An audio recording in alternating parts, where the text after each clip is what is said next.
Okay, so let's call the meeting to order of the Transportation Advisory Board of the Met Council. It is 12:32 PM on September 20th, 2023. Summer keeps hanging in there. That's good. Let's look at the agenda. Anybody have any modifications to the agenda? Otherwise, entertain a motion to approve the agenda. The Transportation Advisory Board of the Met Council. In case we didn't hear it the first time. Hear it again. Get to hear it. I'll move the agenda, Mr. Chair. Second. Let's look at the agenda. Okay, who's pulling around over there? Janet, she's a troublemaker, isn't she? We never knew. You threw Doug off his game. Yeah. He's always making that motion on the minutes, and now you threw him off.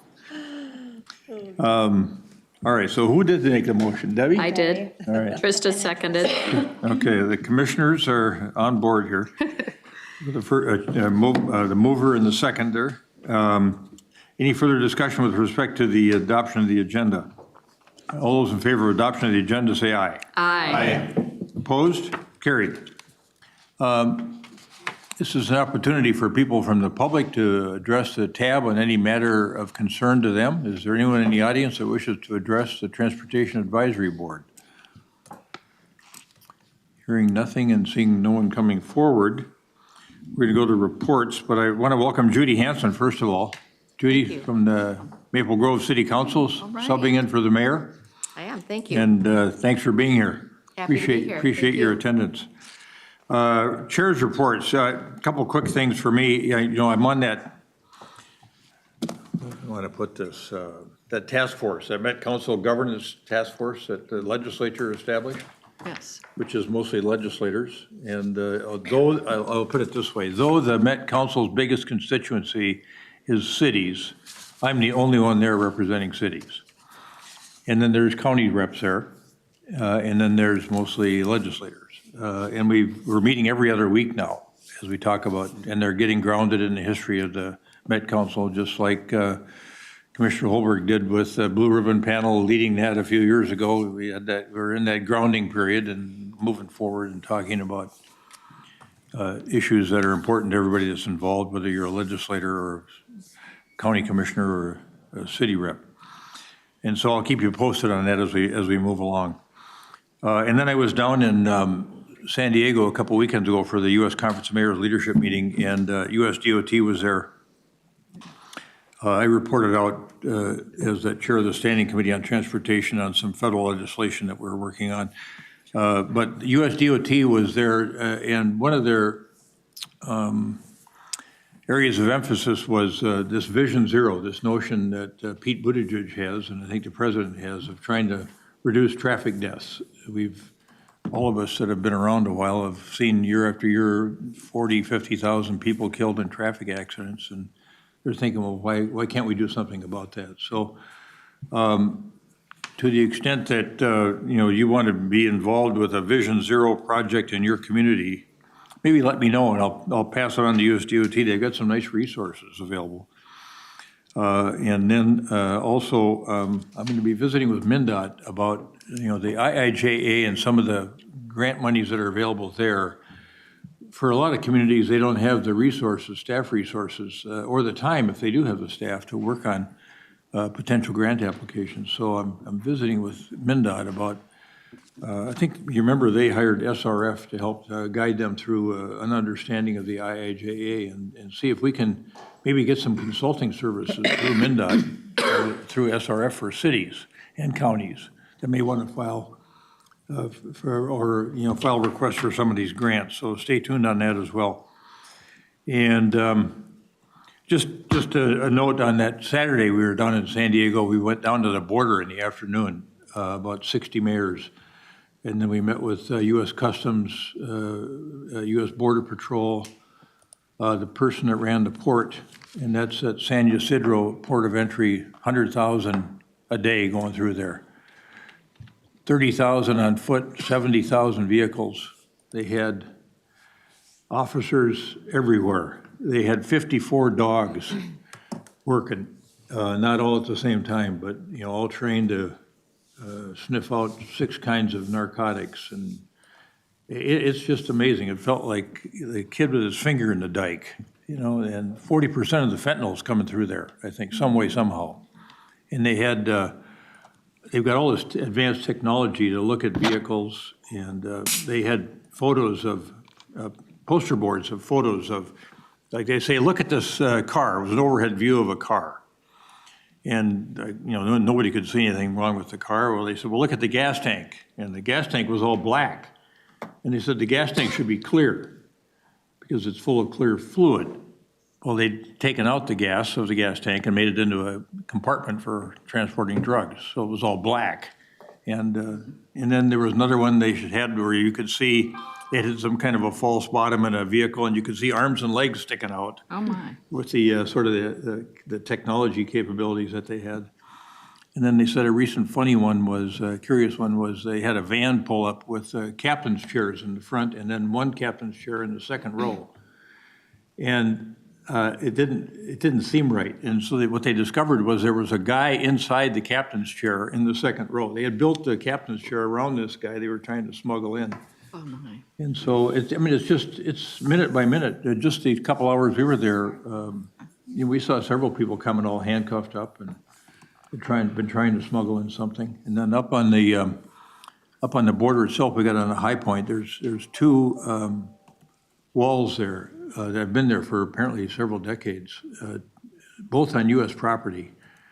The first one is about 2 feet in from Mexico, and that's the primary wall. And then there's a secondary wall about, I'd say it's 100 yards from the first wall, all louvered so they can see if people are behind the wall. And, just hearing about some of the things they're dealing with, or in terms of tunneling and everything else, it was just kind of fascinating. And you saw the people that were working hard at their jobs. So just a couple of observations from that meeting for you. I'll turn now to Mike Barnes at MnDOT and ask him for his agency report. All right, thank you, Mr. Chair, members. A couple items to build off of what the chair had talked about. One, TZD statewide, so far year to date, we've had 283 deaths compared to 324 last year. So you'll see it's a little bit less, about 13%, but it's still significant. We're not on the significant decline that we were pre-COVID. So again, it's been great to continue to hear from here on TAB how safety is important, and even just hearing what you said at the federal level to continue with that. You will get information that goes to Elaine. I thank Ashley Hansen from MnDOT, and then also Heidi Schulberg from Met Council. They help kind of put the data together also for the metro area. So just from the metro side of it, they put together and looked at the 3-year average, and right now we're this time this year in the metro we've had 92 fatalities, and compared to 104 for the last 3 years. So you see we're about the same 12%. So we're pretty close, but we have again a lot of work to do.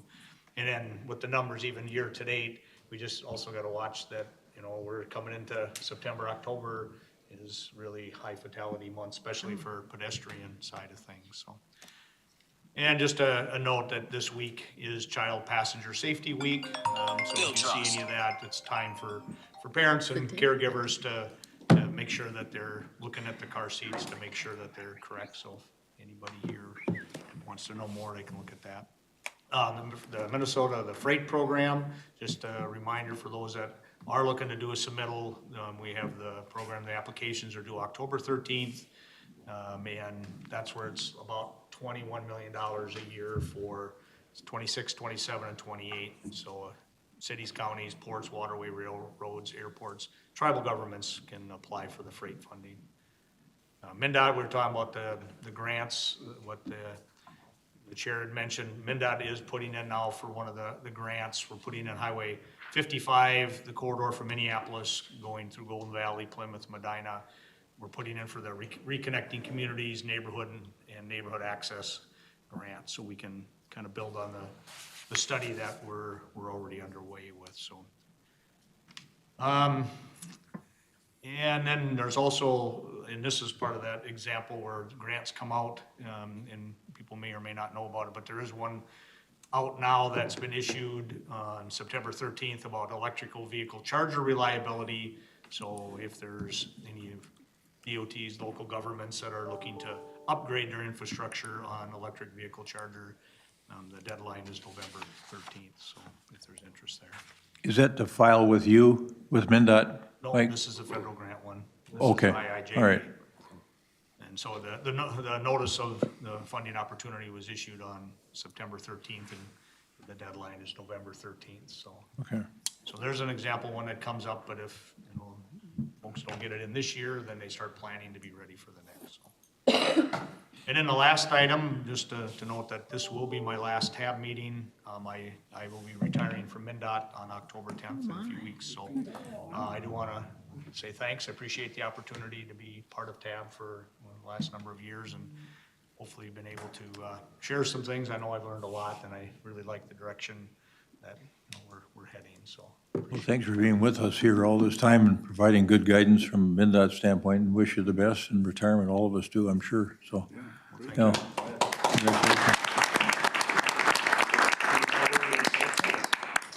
it's posted, he asked about the replacement, it's up on, and so it's out there, it'll probably close in a couple weeks, so. Trying to have it where the gap was Okay, no gap, but it might be a week or two gap there, so. okay, good. Mr. Chair, Mayor. could I ask a question? Sure. This and then relates to Mayor. part of your report, and some of the things you said as well, and obviously, safety is important, and we're trying to emphasize safety and design and all that stuff. I wonder where we can get data on law enforcement of safety. It doesn't take long. If you could be out on the road, we could all just go out on 494 or 169, and somebody will pass us like, or standing still. And just wondering, where do we get data on enforcement? Or do you get data from enforcement? I mean, we'll get some summaries on our yearly TZD conference, but we can ask the patrol to have some summaries. They could either do that or have it where they come in and give a presentation. So what we would do is just get it from State Patrol. And usually it's at the TZD conference where they'll come in and talk about, like, just numbers of people that are going 100 miles an hour through work zones. It's amazing what the numbers are. So yeah, they'd be the ones that would have those type of numbers. Well, my thought here is that we could spend all the money in the world trying to make a road more safe, but if somebody's going through at 30 miles or 20 or 30 miles above what the safe speed is, there's nothing we can do to make it safe for that. And if enforcement is not being carried out in a sort of a fairly robust way, we're gonna be spinning our wheels. And I don't know where we find out about the level of enforcement. Yeah, I would suspect that some of that Vision Zero work is around educational. Yeah, all the E's, Component. the education and emergency management also, and then other environmental factors too. But yeah, you get some updates through TZD. Mayor. I was actually going on that same line on the safety part. They've done a lot of different themes, MnDOT has. Have they ever just thought about one, slow down? I mean, it's just so simple, but I agree with John about that same thing. I mean, I was trying to get through a work zone, and there was cars going by 60, 70 miles an hour, it's 30 zone. I can't figure it out, but something so simple, but is that a theme that MnDOT can use? We talked about click it or ticket and all those little themes they have, and even putting them on the message boards, but I don't know, just a thought. Thank you. Commissioner Jepson. Yes, thank you, Mr. Chair. So over this past legislative session, there was developed a advisory council on traffic safety. And so there are going to be 30 individuals. Association of Minnesota Counties appointed me as the AMC appointment. And the purpose of that advisory council is established to advise, consult with, assist in planning coordination, and make program recommendations to the commissioners of public safety, transportation, and health on the development and implementation of projects and programs intended to improve traffic safety on all Minnesota road systems. And the advisory council also will serve as a lead for the TZD program. So there is action being taken in the intentional attempt to solve these horrific problems. Good. That's good to hear. Yeah. Just out Keep of us. curiosity, if I could follow up. Sure. You know, different times, we've added members to this group based on, STA was added. Yeah. What would we, if we wanted to have the highway patrol added, could we do that? Or, Yeah, we put the Department of Public Safety, we could ask them to come in and give us an informational. I mean, adding a formal member that would be here. to- Adding an administrative member, that's all set by statute. Well, we've added, STA wasn't a statute. Yes. Or did we get a change in the law? Okay, I stand corrected. Well, anyhow, I'm just thinking in this way, but. It's a thought, okay. Anyone else prompt? Yes, Just Member one on Barnes. the comments about this, the messaging. I know from a department, we're messaging all the time around safety, speed, work zone.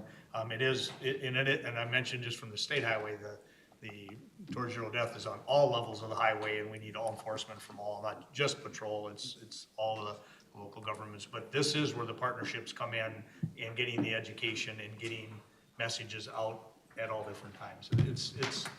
It's from a big partnership, so we do need a lot more people involved in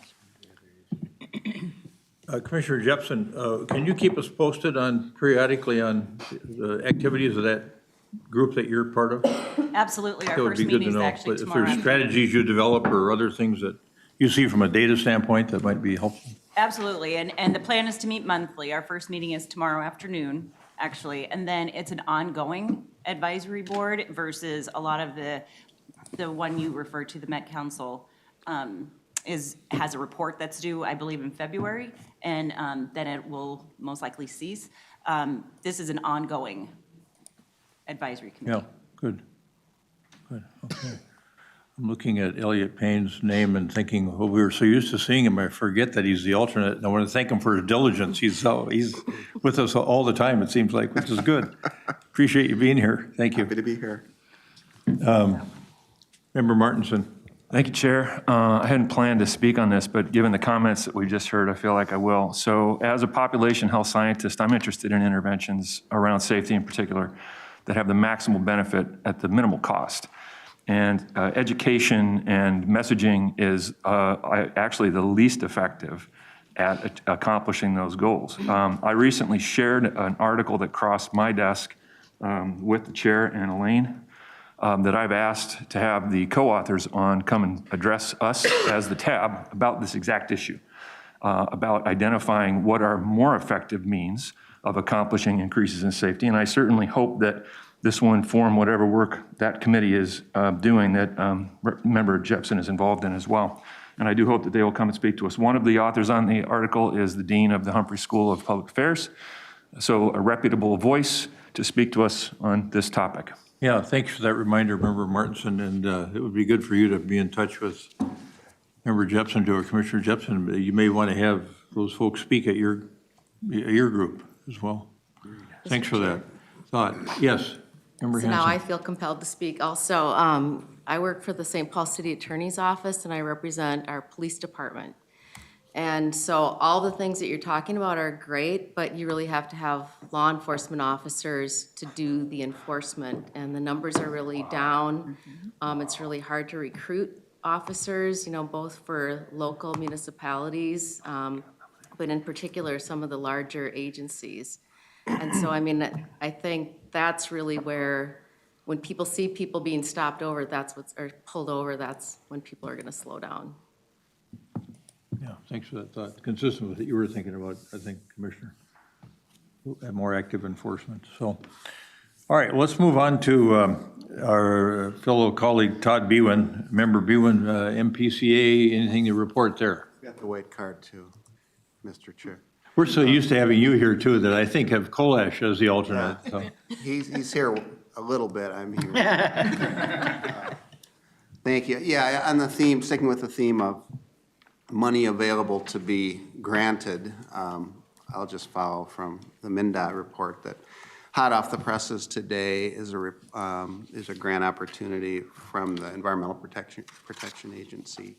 And it seems like this is mostly when we report out these days, we're talking about money that's available for climate, This is no exception. For climate pollution reduction grants, $4.6 billion is available to states, municipalities, tribes, and territories. The application period is open till April 1, 2024. And there's going to be informational seminars that are held, or webinars that are going to be held on this. Actually, one is this Thursday, and then there's one in early October. I would say that the website is your best, the EPA website is your best place to find more information on this. The times, these will also be recorded webinars so that they can be accessed later. But big amount of money from the Inflation Reduction Act to be used for pollution reduction. You know, we talk, in some of our report outs, we're talking about resiliency and dollars available for adaptation and resiliency. But in this case, it's for pollution reduction. And there are other programs for climate resiliency. So that's kind of the one thing we wanted to share today. Good. Do you think you could get the link for that webinar to Elaine, and then I'll send it to Elaine Elaine this can get it out to everybody? Yeah. These are good things to be thinking about. Thank you. Anything else? No, that's it. That prompt any questions for Member Bewin? Okay. Then we'll move on to Member Crimmins. Is he here? He's not here. Oh, he's not here, okay. Then we'll move on to Deb Barber, Met Council. Member Barber. Thank you, Mr. Chair. Last couple of quick things. The last week, council concurred with TAB about the release of the regional solicitation and the HSIP. Thanks to all of you for your contributions to that process, and we look forward to seeing the resulting applications. Applications will be online and available at the end of September, and the application period is open until 4 p.m. on December 15th. Also of note, I wanted to let you all know about a visit we're having. The Baltimore Metropolitan Planning Organization is bringing a delegation of community, business, and policy leaders to Minnesota, tagged Chesapeake Connect 2023. Chesapeake Connect is the Baltimore region's annual leadership visit, and the program is managed by the Baltimore Metropolitan Council.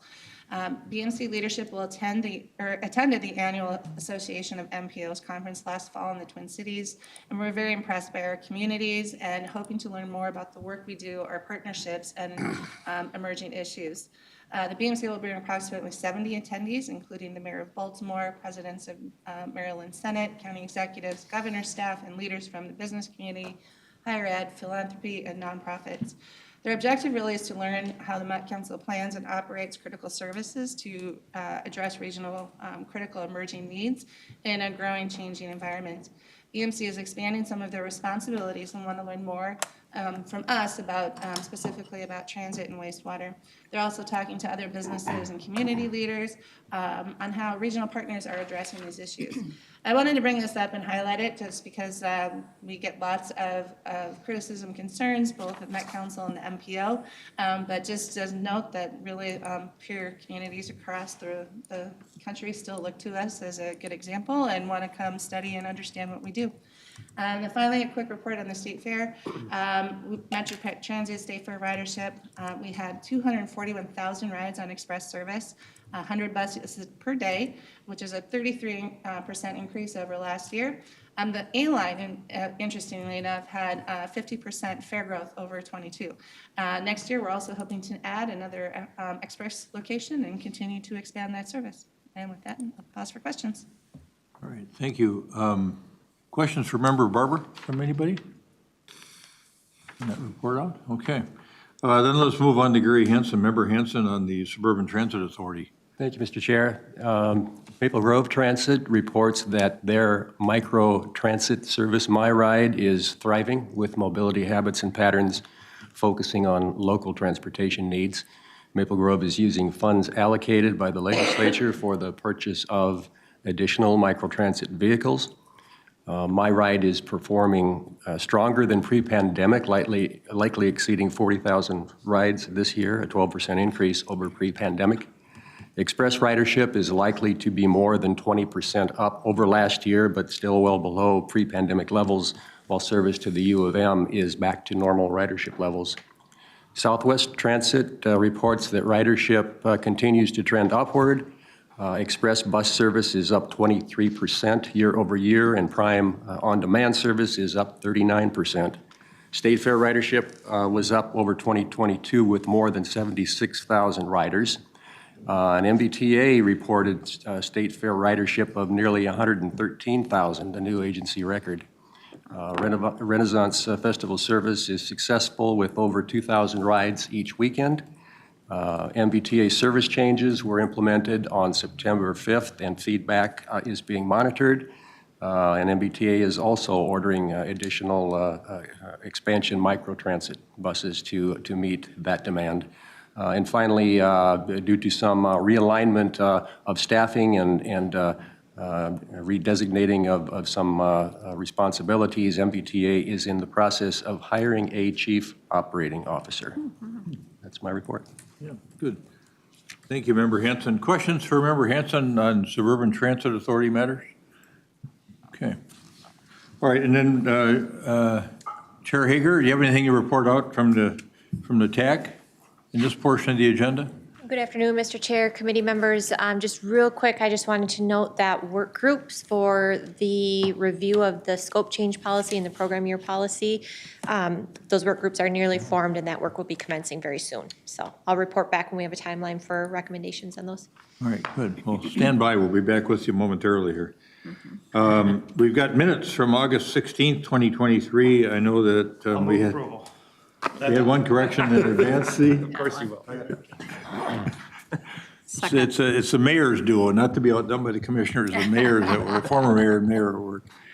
All right, we got a motion and a second on the minutes. Any further discussion? All those in favor of adoption of the minutes of August 16, 2023, say aye. Aye. Opposed? Carried. And we have one action item falling in that non-consent category.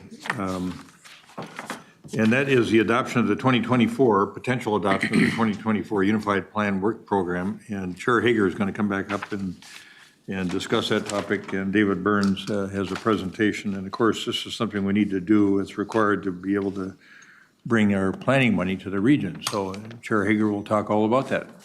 Chair Hager, thank you. Thank you, Mr. Chair. So as the chair noted, this is the adoption of the 2024 Unified Planning Work Program. TAC did unanimously recommend approval of this item. And I'm going to bring David Burns up now to go through the presentation. He'll cover all the details, and I can answer any questions that you might have. Thank you, Chair Hager. Great, thank you. I'm David Burns, Mr. Burns, welcome. With the council. Just briefly go over, it's a pretty short presentation, the 2024 Unified Planning Work Program. So really, this is required by federal law for MPOs, and ultimately it stems from the goals and objectives articulated in our 2040 Transportation Plan, or TPP, and it addresses pressing issues and concerns expressed by our local planning partners over the course of a year. So really it tries to fit both needs here. It serves to outline in detail the work activities that we will perform in the upcoming year, and it describes our transportation planning activities, the consultant studies, and then has a budget associated with those items.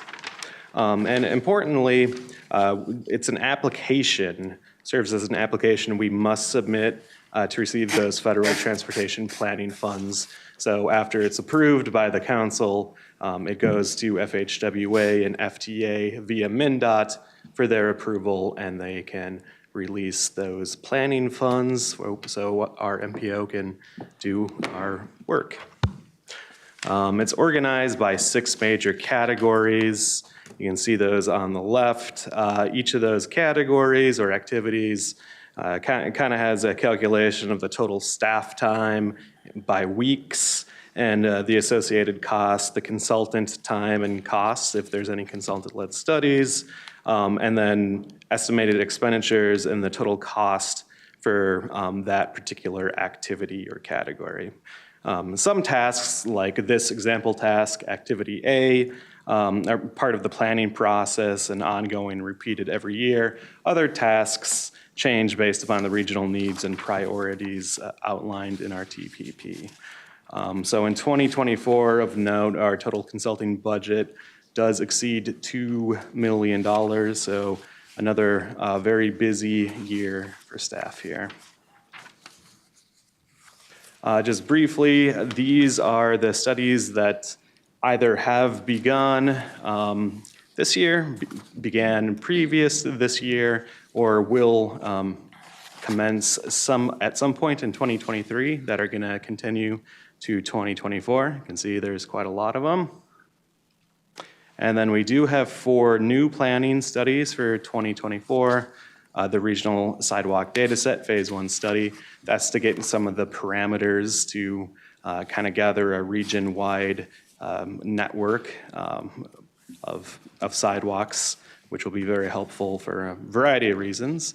The Public Transit and Human Services Transportation Coordinated Plan Update, a microtransit policy framework, TPP goal topic workshops, and the evaluation of our travel demand model forecast accuracy and robustness. Quick note on this complete streets discussion. This is kind of part of the new, this is a new federal regulation per federal law. We must allocate at least 2.5% of the budget to complete streets activities. You can kind of read what that is: planning, scoping, design, implementation, operation, maintenance of roads, in order to address the safety and accessibility needs of people of all ages and abilities using the transportation system. So we do have related tasks identified that fall within that complete streets category. You can see them there. It's fairly straightforward. We are using kind of staff weeks to meet that 2.5% of the budget, and we're well above 2.5% of the budget for complete streets. So finally, here is the draft 2024 UPWP budget. You can see it's those rows represent the tasks, and the columns represent like staff weeks in that first column, the associated salary cost for the staff weeks, the consultant cost, again, a little over $2 million in 2024, and then overhead and expenditures for a total cost of approximately $7.3 million. We were actually originally budgeting for a little bit,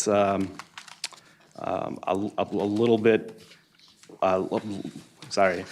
We anticipated that the overhead would be significantly less than it is. It's been fluctuating quite frequently over the past 5 years, varying from 28% to, I think, 180% or something like that. So it's kind of hard to figure out that overhead and expenses category, but came in low again this year. So as a consequence, while we could potentially receive about $6 million in federal planning funds, we are going to bank $400,000 of those funds for future year activities. So about $5.6 million in federal planning funds will be used in 2024, and that's reflected in this budget.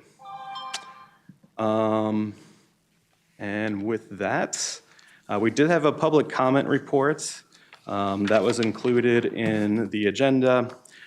You can see there's 3 questions by a Carver County staff member who also is on our technical advisory committee, and we responded to those questions. No changes to the UPWP. So with that, Mr. Chair, I'm happy to answer any questions. Yeah, let's find out if members have questions for you, Mr. Burns, related to the, yes, go ahead, Member Jenkins. Yeah. So as a citizen member, some of this stuff here is a little new to me. The first part I want to ask about, I have 2 questions. The first one, earlier in the presentation, you talk about 6 categories, but your budget only shows 5. Do we have no budgeted planning activities that do not use federal planning funds? Actually, yes, Mr. Chair, thank you, member. Those are planning activities that do not use federal planning funds. They're activities like our aviation planning and our right-of-way loan acquisition fund. We have a separate budget item in the actual UPWP for that, but yeah, we don't include that in the overall budget as it doesn't reflect federal funds. Okay, so that then directs me to my second question, which was, do we have a comparison of the federal eligible budget to the full budget? Is that available somewhere? Yeah, are you talking about the amount that we could potentially get from? Well, what is your budget versus the eligible for federal funding budget? Because we're seeing only the eligible for federal funding, and I don't know if it's worthwhile to anyone else, but I'm just curious about it. You know, that's a very good question, Mr. Chair. Thank you for that. So right now, yeah, we are just showing our budget, what we have budgeted for each of the tasks within there, and what we have as eligible. All the tasks that we show in our budget are eligible for federal funding. Are you trying to kind of ask about that $400,000 that we banked, or? Well, I don't know what the difference is at all. Like I said, this is sort of new to me, so I don't know if your federally eligible funding is 90% of your budget or 20% of your budget, or. Great. That's what I'm trying to figure out. Yeah, thank you very much. We have to have at least it has to be at least a 20% match, so it's 80-20. We go a little bit over 20%, that gives us some flexibility to use funds that are MVEST funds, and they're a little bit less strict in what you can use with them. So we match at 24%, so it's 76% federal funds, 24% local funds. That helps, thank you. Yeah. Thank you, Member Jenkins. Any follow-on? Nope, I'm good. Okay. Anyone else? Yes, Mayor. A little bit for my education. In the plan, there was a primary arterial map. And my question revolves around, as things are getting planned out into the future, who determines what roads are primary arterial that may be added to the system?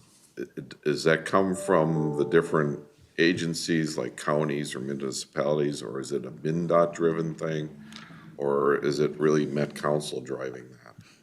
Great. Thank you for the question, member and Mr. Chair. Ultimately, the decision maker for principal arterial is FHWA. However, how the process really works is we work with the city or the county or whoever it might be as the MPO, and also work pretty closely within the metro district to kind of determine whether it meets the criteria for it to be a principal arterial. If it does, then we will go ahead and submit that to FHWA, who does have the final call on whether it will be kind of upgraded to a principal arterial. And how would you go about if you had, you were seeing increases, let's say in traffic, and you weren't at the criteria yet, but you're getting there? Where does that get added into being studied or activated, I guess, into the system? Yeah, great. Thank you for the question. Generally speaking, it has to perform and meet the kind of standards of a principal arterial before FHWA will allow it to be classified as a PA.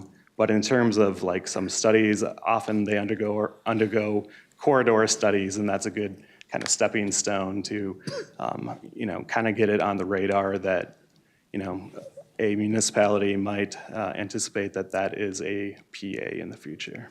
Thank you. Yep. So someone else have a, yes. Thank you, Chair. Johnson, thanks. So I guess I have a series of questions, and thank you to Member Jenkins for kind of putting, again, I'm confused a little bit on funding sources and how things are covered. And the prism I'm thinking of here is the active transportation sales tax dollars, and I have a few questions about that appear within this. So the first one is, at least in one of the references, it describes the regional solicitation evaluation will also determine how these regional funds will be allocated. That's from, I think, the regional solicitation section. It's with all the carbon reduction funds, other sources there. So for those dollars, though, is there dedicated planning time from staff that's included here? Because again, it's not a federal program, so I'm just concerned, like, where's it coming from? What's the source? Is it higher this year because there's more that they have to be doing? Just kind of where is that falling on that is my first question. Great, thanks. I'm going to phone a friend on that question. I don't actually know that much about that particular subject. Sorry. Which friend are you going to phone? Looking at you. Thank you, Mr. Chair and Glenn. So good. This is a stump the staff here. Yeah, right. It's a good question. We, you know, the $24 million a year that we talked about a few months ago, that's coming from the regional sales tax, so it's not federal funds. What we've done is included some planning time in the consultant contract, regional solicitation evaluation, which we just got an approval on that consultant team. So that will be starting up quickly. And one of the questions in the public comment period too was, does this have to be in the solicitation? And the answer is no, because we heard, you know, maybe people want a different timing, a different process, and we're going to go through that in detail. But we did couple that work with the consultant in the regional solicitation evaluation. So it will be done, and that's why it does show up in the UPWP as work under that umbrella. But it could be reorganized in a different way, and that was one of the comments that came in the door too. So, thanks. Is that helpful, Member Johnson? That definitely was. Again, I'm in the same boat as Jenkins. I've been on here for 3 years now, and I still have the exact same thought. That it's hard to get your head wrapped around all these details. So that was very helpful. I guess the other follow-up question to that then would be, so even though it says, like I said, the regional solicitation evaluation will determine how these funds will be allocated, to me, when I read that, that would imply that the decision's already been made how it's being done. So I just want to check on the language there, if that is implying that it's going to be managed through the regional solicitation evaluation as far as staff allocation, or what exactly does that statement mean? Because again, it implies that we're not doing this outside, it's already been decided. Yeah, thank you, Mr. Chair and Glenn. So, and members, it has not been decided. We know we haven't even started the work groups on that. Maybe the wording could have been adjusted slightly to that effect, but certainly hasn't been decided. That money that is coming to TAB, that's in the legislation. And so TAB will have some decision-making power on what they want to do and how to set that up, and we'll be going through that over the next year here. Okay, then my final question, and then I'm really done. I'm gonna stay up here. Sorry, all these are like going to you. So the final question is, for the work groups then, like what is the timeline, and sort of, this is a broader question that you probably can't answer, but you know, what is the composition from TAB and TAC? I mean, all the details of this I think are just things we haven't heard about. So if you can give us even like a highlight of what's being discussed behind the scenes, that'd be great. Sure, and thank you, Mr. Chair and members. So the work group for that has not been formed. I know we've heard from a few members on TAB that they want to be involved with that process. Our initial thought was to run that through our bike ped work group, and that's primarily technical staff from across the region it's a subcommittee of our TAC process. That would be the primary group, but that would be an expanded group. So it would include other members from TAC and perhaps certainly from TAB, those that have expressed interest in that. Those recommendations would then flow up through our normal process, with TAB again having the decision in the end on where you want to go with that money. So long story short, I think that's probably starting up the end of this year, late 23 and into 24. And then we'll see where we go from that as far as if it's a separate solicitation, the timing on that, and what makes sense for this group. Okay, thank you very much for the indulgence on all those questions, but. That's okay. Stay right there though, because Member Martinson may need you to answer a question. Thank you, Chair. Thank you, Chair. Yeah, so just to close loop then with the response to Glenn's question, because the language is unequivocal and categorical on page 9 of the UPWP. The regional solicitation evaluation will also determine how these regional funds will be allocated. So I'd like to see that language modified. There's one other language issue, and then I've got a conceptual concern that I want to bring. The other language issue is I have to believe it's a typo. Easily fixed. Oh, now I can't find it. Hang on. Yeah, no, that's not it. Sorry. I had it and now I've lost it because I went to do 2 things at once. It is under B4 for bike and ped. Under the activities listed on page 14, it's like the 4th bullet point. It says manage the process to evaluate local agency proposals for adding new regional bicycle barriers. I would say we probably have enough barriers already, so I'm hoping that what that means is you're going to work with people to reduce bicycle barriers. So that's just I think that's a typo, unless somebody's Freudian slip is really showing here, which I hope isn't the case. Yes, thank you, member and Mr. Chair. That is indeed a typo, and we'll get that fixed up. Cool. And then the final thing I have is sort of a conceptual issue, and it also rolls over into the TPP if we get to that today as well. So where bike and ped activities are talked about in here, in part, whether we're talking about sort of opportunities for increasing safe walking and biking as a means of transportation, and I've noticed this a lot, it's always atomized as kind of its own thing. What I'm not seeing is any language that talks about the need, and especially now with the active transportation funding that we're going to have rolling on a continuous basis for the next whatever period of time, we now have the opportunity to think about integrating what we're doing around bike and ped and around safety issues more fully into the transportation system, to say we need to reduce the amount of car dependency that our system currently enforces on our population. One of the ways we do that, one of the ways we reduce VMTs, one of the ways we reduce greenhouse gases, particulate matter 2.5 from tires and brakes, is to get people out of their single occupancy vehicles for as many trips as we can.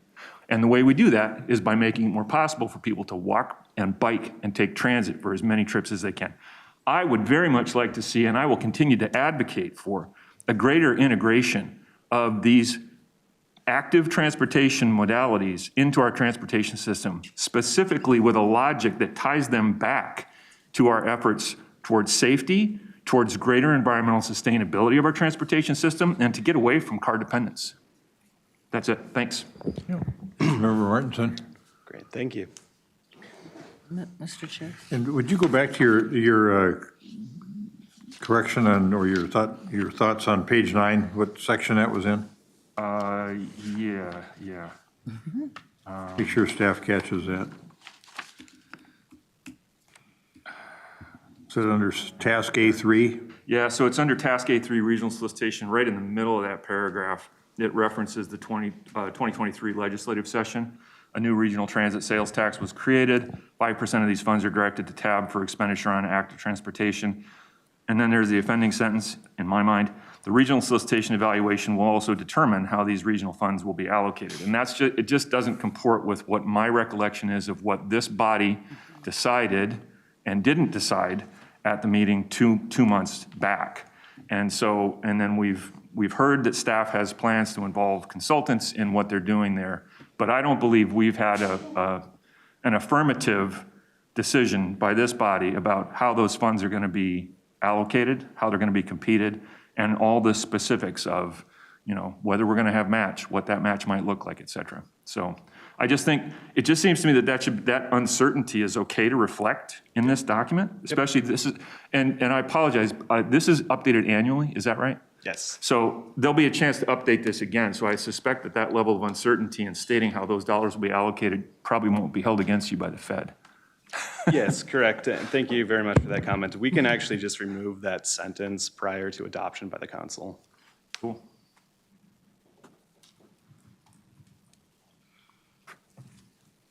Okay, thanks for that catch and those thoughts. I think that those are consistent with what we were thinking as well. All right, we've got a couple of changes on the plan itself, and Chair Barber. Thank you, Mr. Chair. Just to ground everybody a little bit, this is an annual plan, and this is something that we have to submit, so it kind of does reflect the short term. The long term is what we've all been working on. We're going to hear a little bit more about it shortly, which is the TPP, which really reflects the vision and will really tie in the active transit and some of these other things that we're working on at a longer level, which will ultimately inform future versions of the UPWP and also future versions of the regional solicitation. So some of these activities are happening at the same time, so I want to make sure they don't get conflated.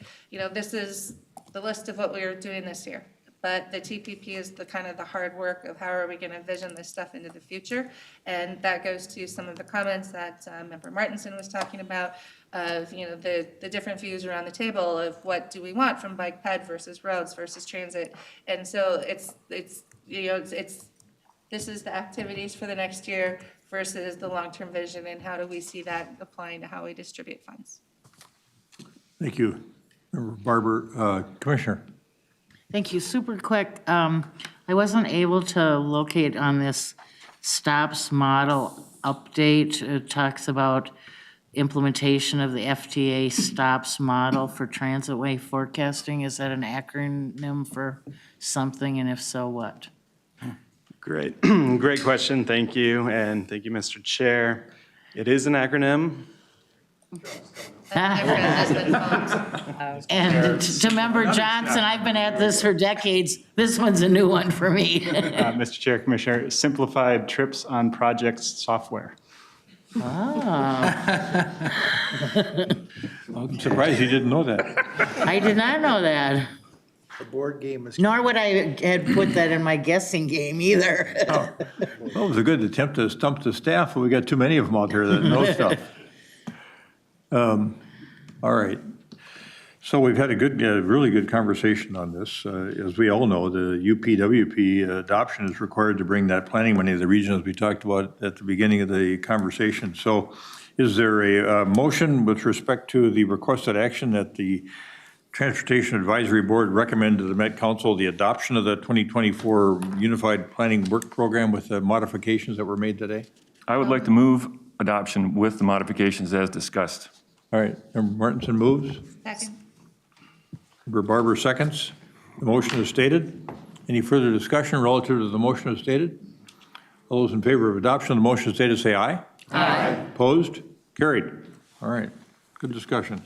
Now we're on to, it's an unusual agenda for us today. We only had one action item, and we're moving into catching up really on some informational items that we had pushed off due to other work that we had in other meetings in prior months. So the first thing we're going to do here today is have Steve Elmer come up and talk to us about the urban freight distribution study.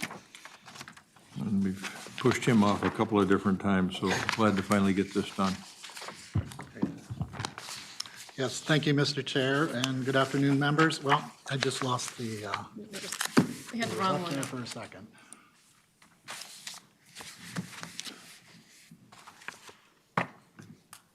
It's queuing, there we go. Yep, good afternoon, members. I'm Steve Elmer. I'm going to talk about our urban freight distribution study, which is also known as our e-commerce freight study, which is focusing on e-commerce trends and implications for regional planning. And we have there are three primary factors that are driving the importance and timeliness of this study. We are seeing current growth trends in e-commerce activity, which is rapidly changing how we as consumers shop for, purchase, and receive our goods. Transportation continues to play a significant role in contributing to global climate change, but it also offers opportunities to consider new and more efficient systems and technologies.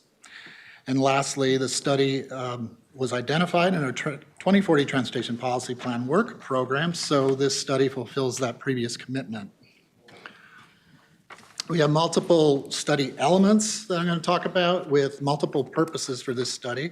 We want to be able to gain a better understanding of trends in retail shopping, e-commerce, warehouse fulfillment center sightings and operations, as well as last mile parcel deliveries. We want to estimate impacts for increasing e-commerce on our region's overall vehicle miles traveled and the associated greenhouse gas emissions.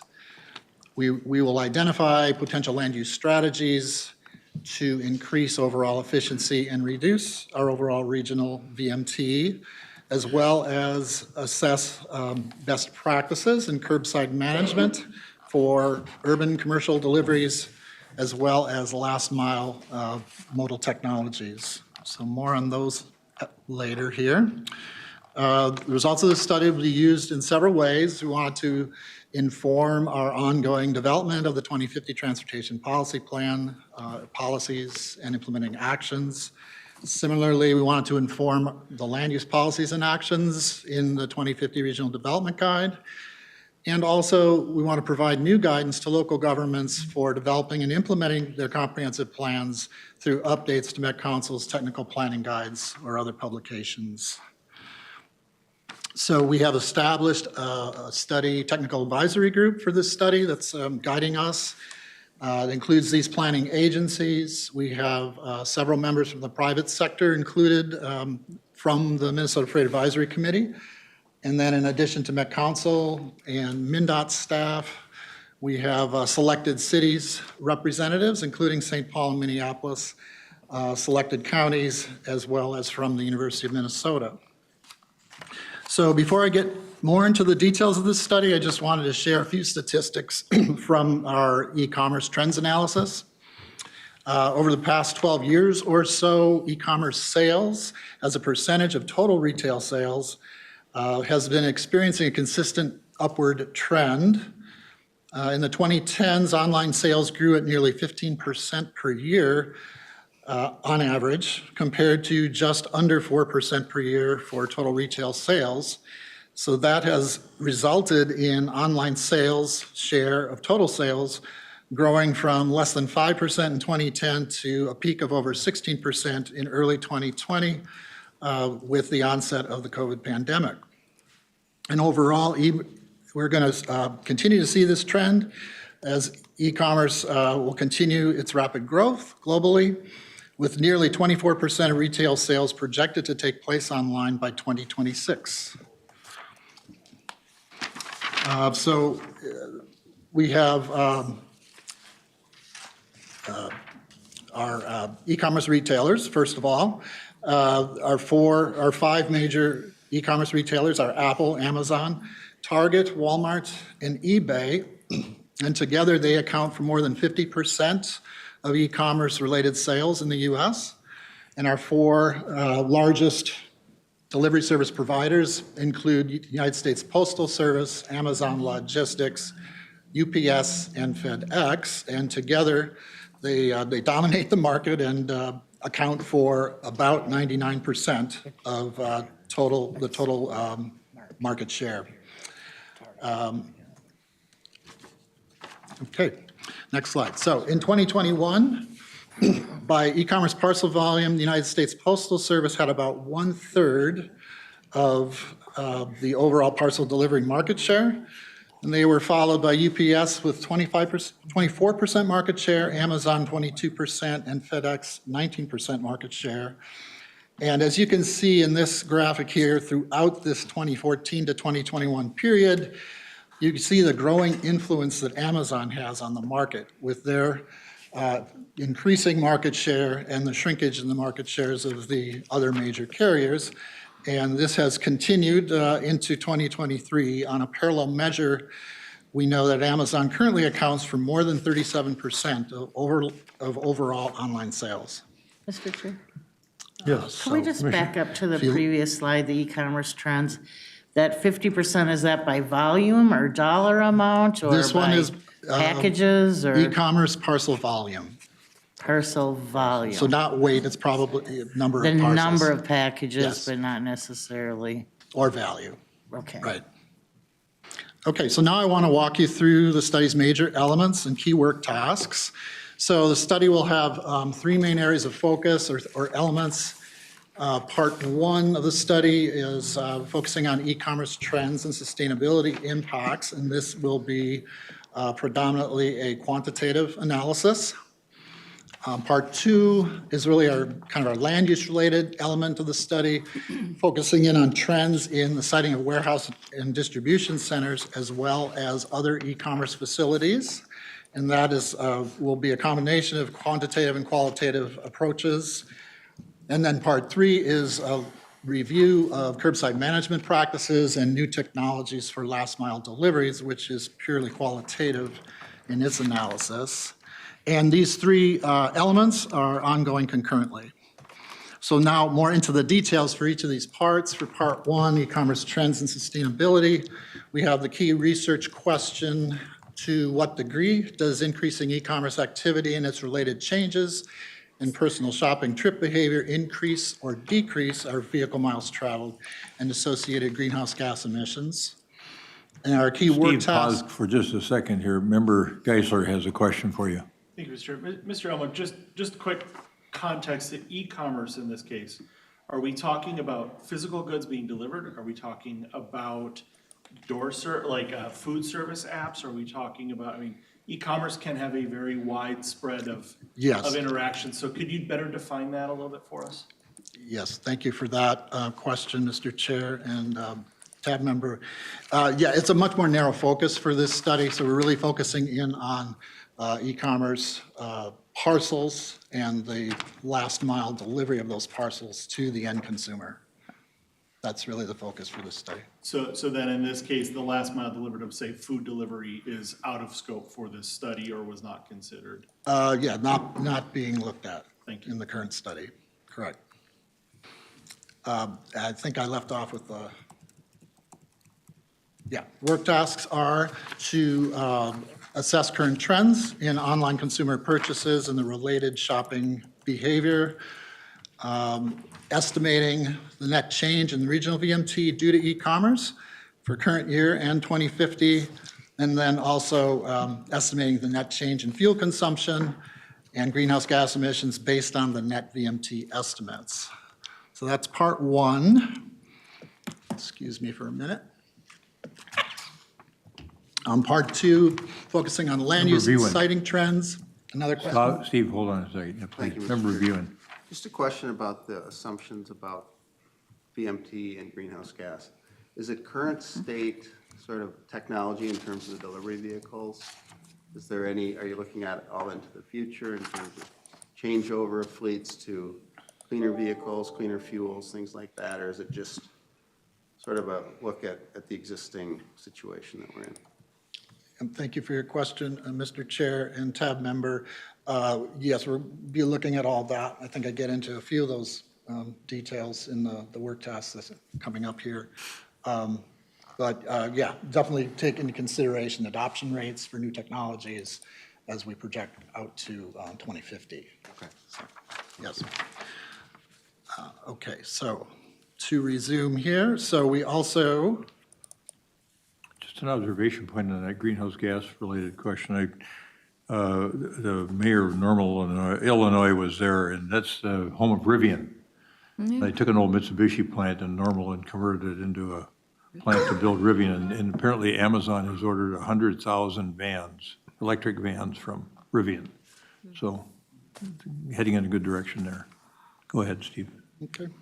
The work tasks then for this part two element include assessing trends in warehouse fulfillment center development, as well as logistics management and e-commerce last mile distribution.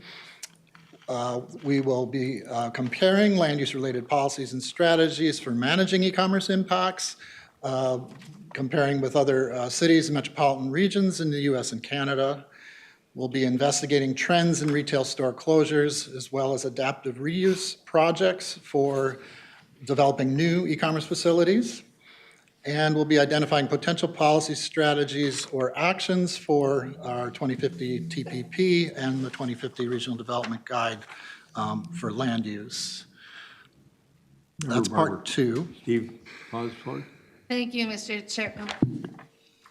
Thank you, Mr. Chair. So I have a question on this one, just and it's as a community that has a large number of warehouse distribution centers.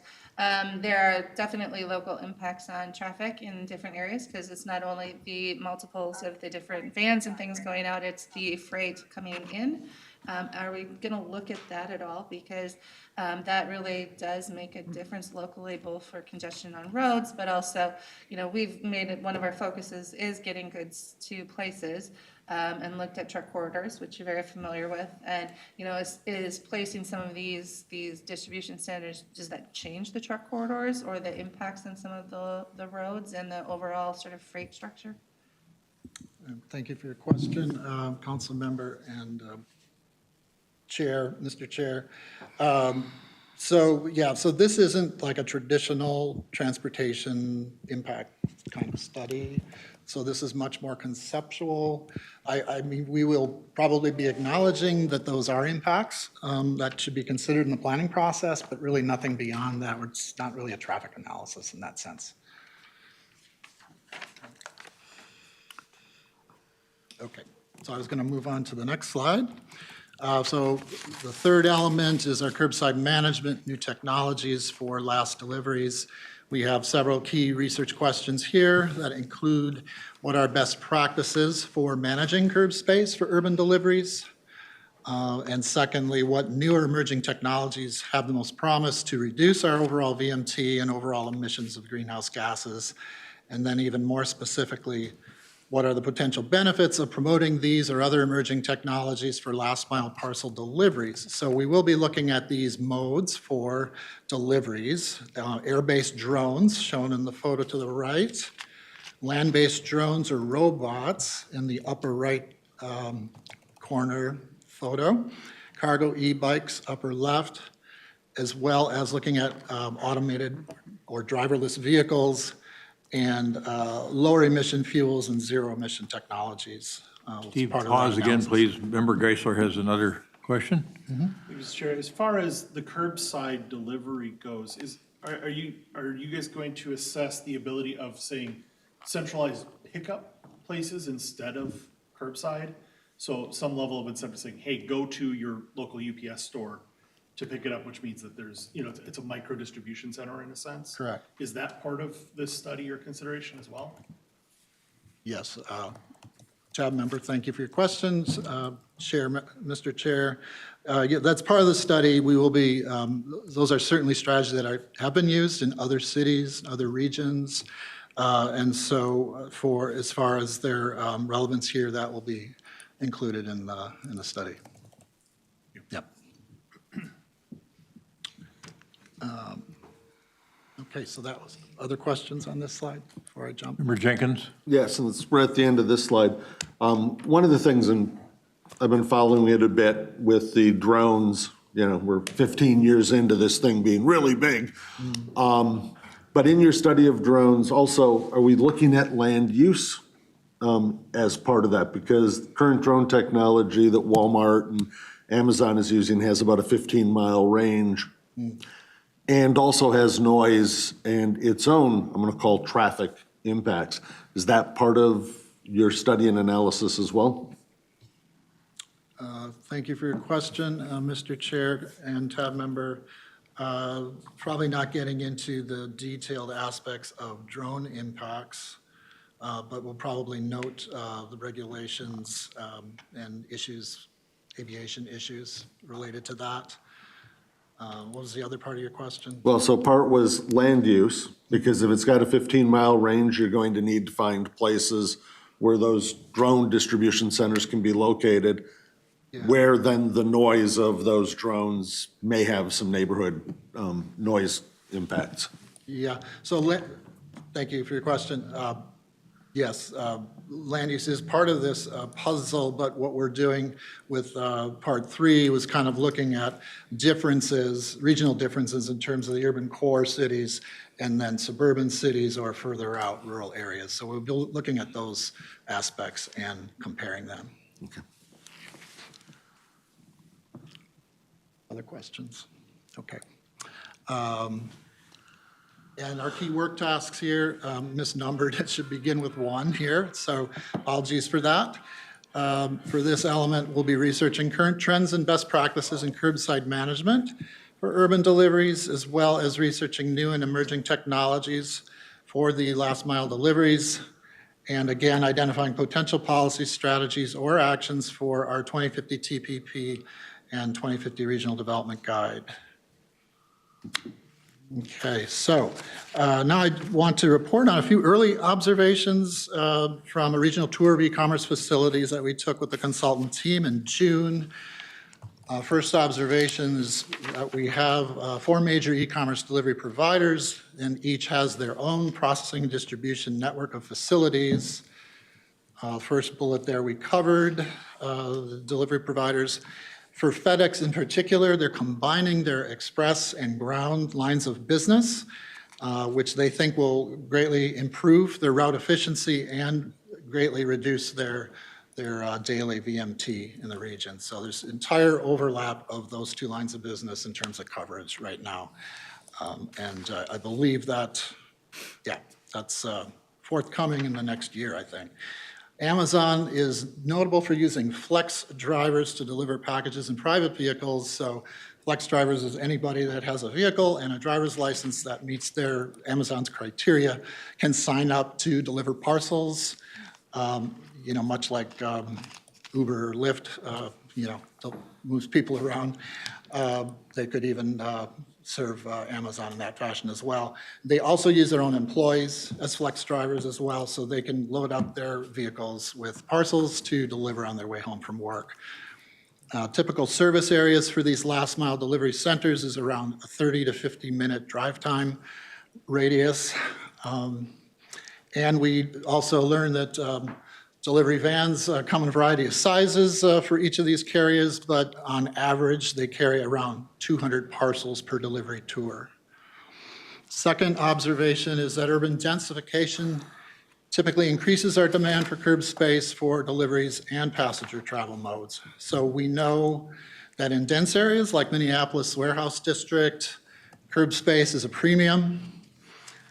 Curb access for delivery vehicles is particularly important for a store, a business, or a multi-unit apartment building when they do not have dedicated off-street loading facilities, and this is often the case, particularly for small businesses. And so that results in delivery vehicles having to compete for space with parking and even being forced to occupy space dedicated to other uses like bikes and buses. And early observation 3 is that underused big box retail stores are becoming more attractive for conversion, potential conversion, and reuse as e-commerce last mile delivery centers. We know that traditional retail establishments like shopping malls and big box stores are in less demand for their retail space. As an example, locally, Walmart and Target have recently closed their big box stores in Brooklyn Center and Brooklyn Park. And we know that some, possibly many, big box stores and shopping malls are converting their floor space to more warehouse storage and order fulfillment functions while reducing their footprints for their retail space. And then lastly, just want to tell you about the overall timeline. We did start this study back in March. The Part 3 draft report on curbside management, last mile technologies was delivered in late June, still under some final revisions. Part 2 draft report on land use and siting trends was delivered in August, is under revision. The Part 1 draft report, sustainable impacts, will be due in late October with the draft final report in late fall and the final report coming by the end of January. So with that, thank you for listening. Happy to respond to any other questions. Yes, thank you, Mr. Elmer. Mayor, go ahead, and then Yes, thanks, with the Mr. member Chair. Payne. You know, I was looking at this about, you were looking at trends and activities, and then I look at that timeline. It seems like you're probably gonna miss the Christmas season. Does that change holiday times? I mean, obviously, holiday times, they gotta be way higher. Yeah. Are you missing it in this timeline? Any holiday? Yes, thank you for your question. Mr. Chair and tab member, we're not looking like a month-to-month kind of analysis here, so I think we're kind of at a higher level looking at year-by-year analysis. So we're not looking at current data, we're looking at data from the last several years. All right, thanks. And then projecting forward. Thank you, member Payne. Thank you, Mr. Chair. My question is, I have Shoreham Yards, which is a major intermodal freight destination, and I'm curious where we're cutting off that line. I mean, obviously, the supply chain is connected. The last mile focus is clear, but as we saw during COVID, things like the Suez Canal getting blocked will have last mile implications. So I'm just curious where we're going to draw that cutoff point for our area of study. Yes, thank you, Mr. Chair. Yes, so that, yeah, we're probably not looking at those broader system impacts at this time through this study. I understand those impacts and a lot of unreliability and predictability involved with the supply chain issues. So, and probably hard to project forward as well for various reasons. Member Geisler? Well, Thank you, Mr. Chair. You know, I like the focus on the last mile here. I feel like though at some point we're getting some shadow freight with all of that, the flex driver concept. You're seeing it with all the delivery now that is available. Classic brick and mortar restaurants never delivered before. Now you can deliver. All of them are doing that. I think that VMT is shifting into, it's looking like consumer activity when really it's freight. It's a delivery service. It is a last mile service. It is a, you know, it may not be a parcel, but we're seeing that.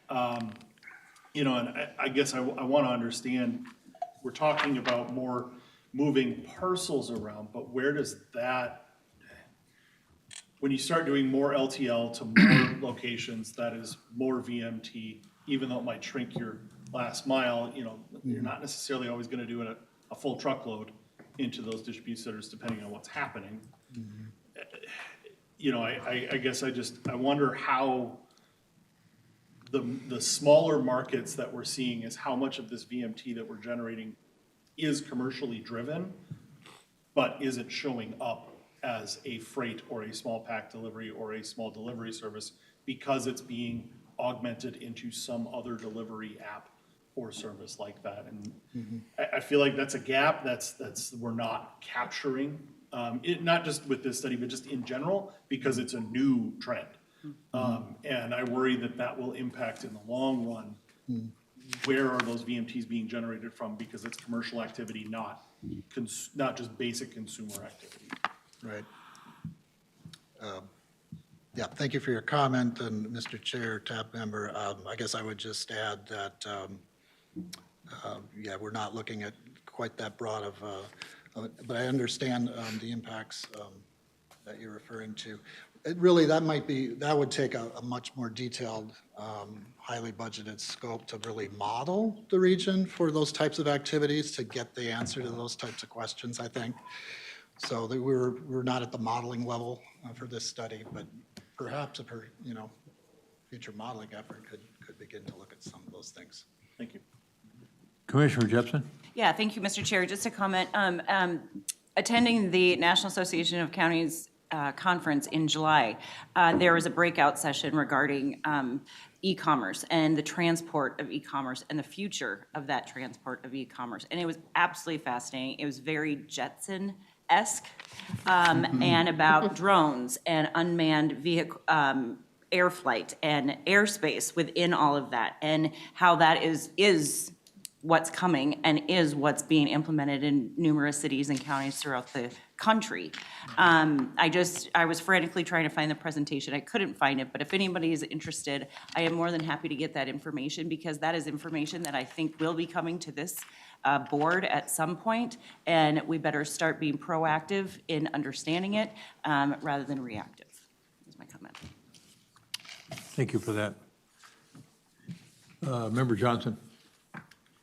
Thank you, Chair. I have two, I think, unrelated observations and questions on this. So the one that I think is really relevant to what we do, I mean, we're talking about replacing infrastructure here. I mean, it's building roads, it's building highways.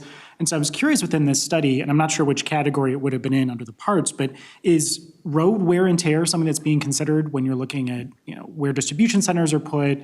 You talked about VMT and greenhouse gas emissions, which I'm very glad are in there, but I think that's something that's very realistic when we have very heavy vehicles traveling on, our streets, and they're degrading quicker because of this. So I'm curious where that scopes into this particular report. And I know you're fairly late in the game, so I'm just curious about it. Yeah, thank you for your question, Mr. Chair, TAB member. Yeah, that wasn't part of this study's scope, and kind of getting into bigger picture issues, which are important issues. It probably relates more directly to our overall highway planning, roadway planning. Okay, that's very helpful. I mean, again, I think it's just something we're going to care about a lot. Getting to Member Jepson's comment, there's things we have to get in front of. I think this is another one of those angles we should talk about. We don't want to replace things, every 7 years instead of 10 years. I mean, that's a lot of money to do that. So something to consider. And then the other one, and maybe you can actually just go back to, I think it was observation 2. It was talking about the last mile delivery. And so I just want to ask sort of like what language is actually being included in the report on that final bullet point. Again, I know delivery drivers are doing their job. They're trying to get to the sites, but some inclusion here that if they're being forced to park in a bus lane or a bike lane, that's actually illegally parking there. I think that's something that needs to be included because forcing delivery drivers to take an illegal act is not something we want to see within this.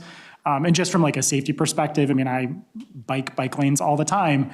It's incredibly dangerous to do that because it forces you into traffic with people who are not expecting you to swerve out in front of them. So whatever the language specifically there in the report, I hope it's stronger than what's listed here just because it's such a safety and again, legal question for delivery drivers to park there.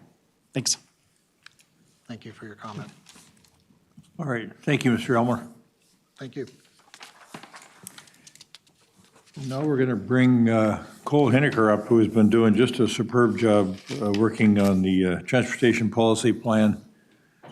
And I see Jed back there too. Hanson has been doing wonderful work as well. And we're going to get an update from Cole. And he may have a couple of questions for the tab and see if that little study group is headed in the right direction. He's got a balancing question, I think, for us. And so welcome. Yeah. Good to see you. Welcome back. Thank you, Mr. Chair. Good to see you all in person. Really great time to have a light agenda. This is a perfect time for a TPP update just based on where we are in the process. So we have a fairly long update today and then some discussion questions for y'all to consider. We're going to go through some background. I haven't been at TAB on the TPP since April, so just kind of reminding you a little bit about what the TPP is all about. The focus today is really on the objectives, which state our intent for what we're trying to address with the plan and trying to move forward on those so that we can start developing the policies and actions and investment chapters with a solid foundation. It's still working drafts, but a solid foundation to move forward. So quick reminder, the TPP at its heart is an investment plan. It gives direction to the TAB and the Met Council for how to, and MnDOT and other partners for how to invest in regional transportation infrastructure. On a flip side, it's also a guide for local planning. So as local governments are producing their comprehensive plans, they understand what the regional system will be for them to plan around. And so it does both funds, and primarily TAB's role is on that investment side in terms of directing investments. We do have a fairly robust structure for producing the TPP. This cycle, we actually created 2 working groups. The technical working group for the TPP is TAC planning plus additional membership to try to get some additional perspectives. That's been meeting monthly, and I'll talk more about what their charge is. And then also the advisory work group, of which number of TAB members sit on, including Chair Hovland. And so those work groups have been seeing materials on a monthly basis. We're currently in that phase of developing the objectives. We're starting to work more earnestly on the policies and actions development. And even some of our authors of our major investment chapters have started their work. So I would say we're in the very early stage of just writing this whole thing. We're not quite to the point of having a lot of content ready for review, but we're getting really close to that stage. So as I said, the TPP Technical Working Group has been meeting monthly. They started meeting actually in May of 2022. They're really focusing on technical details and will be our primary review audience for a lot of the content, getting actual draft documents to write up and make their own specific suggestions and comments. It does include the TAC chair. That's how we make sure that TAC and the other subcommittees are aware of what's going on there. The advisory work group is policymakers, including TAB, Met Council, some other state agencies and state committees and transit providers. They were meeting every other month, but they've switched to every month this year because the work really picked up. And they are focused on high-level direction. As we start to get into the last 6 months or so of the plan development, that group is going to more tackle those big picture policy questions that are coming up as the technical group works through the content. And as I said, Chair Hovland sits on that as well as Chair Barber from Met Council's Transportation Committee. And just a quick observation, Chair Barber is actually leading the group, but from a staff standpoint, you guys are doing superb work, and thanks for leading that group. It's really been interesting work. Yeah, my pleasure, and they've been fantastic. Yeah, really helpful discussions there. For anybody who sat on any other working groups like on regional solicitation, it's a very similar vibe, great group to work with. So as I said, we've been to TAC and TAB a number of times over the past year or so. We talked primarily early this year on the Regional Development Guide vision. We had community development staff come in and give some presentations. We did do a really thorough update in April. Some of you may remember we brought a consultant in to talk about summaries of all the engagement we did earlier this year throughout the winter and spring. We had, I think, well over an hour of presentations on some of the themes from that. I'm going to touch on some of those themes again today just as reminders, but just a note if you wanted to revisit that April meeting, there's a lot of content there. The technical working group and advisory work group have actually had even more conversations on the regional development guide and the vision and goals, as well as various updates on what we've been going through process-wise, some of the studies we've been doing, similar to what you just saw from Steve Elmer on freight study, kind of updates on where the studies are at and how they might inform the 2050 TPP. So a lot of great information to date. Now we're starting to get into content development. So as we move into this discussion on goals and objectives, a quick reminder on some terms and definitions. This is actually a new standardized format across all of the council system plans where the regional the regional development guide will set the vision, values, and goals for all of the system plans to address. And then the system plans themselves will have objectives, policies, and actions. Objectives are those areas where we state what we intend to achieve within a goal for that particular system plan. So you'll see our objectives are very transportation focused. And then policies and actions state how we intend to achieve those with our different investments and relationships with partners. So we're going to be focused on the objective level for today's discussion. We had presented previously some regional vision statements. Over the last few months, those have been transferred over to the goal level. We have one, I would say, broad statement that's a vision that's, I would kind of just classify as your elevator speech, whereas the goals are more areas that we want the regional plan to focus on, regional plans to focus on. When we had originally brought those vision statements, there were actually 4 of them. We added a new one in between the last time you have seen the vision statements and today, and that's the one right in the middle there called Our Region is Dynamic and Resilient. It was added primarily to address some issues that just seemed to be fitting under some of the other topic areas.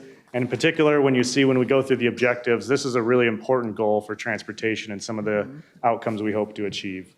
So this is the working version of those vision and goals that the council has seen and endorsed as working versions. As I said, we did a lot of engagement earlier this year. We had 2 phases of engagement. The first was listening sessions with 16 different listening sessions with our government partners and implementing partners, and then 20 plus interviews or small group discussions with community groups. We focused a lot on reviewing the 2040 TPP, but then also just talking about what issues you were facing as different stakeholders in the region. We then had a workshop where we prioritized some potential statements. At the time, we thought they were going to be goals. Turns out they're going to be objectives. Went through that prioritization process, did some different surveying, and some of those results are going to be available. And I think they're actually posted on the website just today, and we'll share a link to where you can see the summaries of all those engagements as soon as it's finally ready. So as I go through this, I'm going to use some statements from that engagement as quotes just to highlight issues that we heard about during that engagement, but wanted to highlight that as what we did earlier this year.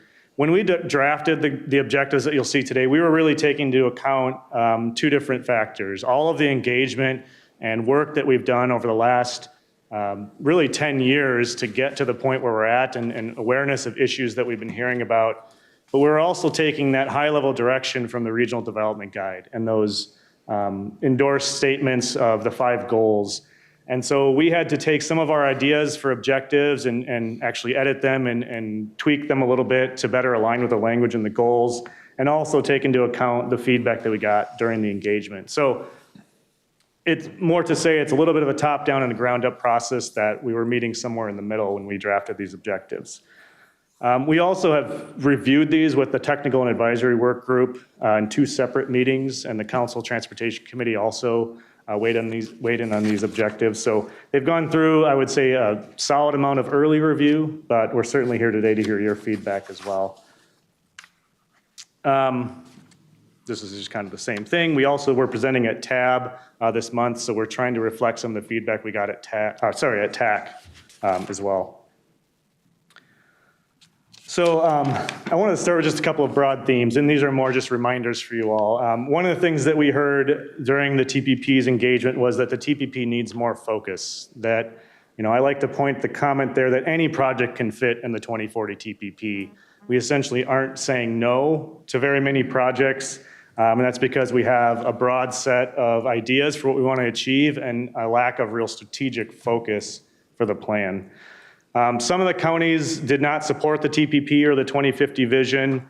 In particular, when we look at the survey data, equity and climate change seem to be the areas that had the least support from some of our partners, and so the most division amongst our region in terms of those topic areas. And a lot of the equity concerns are more around definition than the actual idea of supporting equity.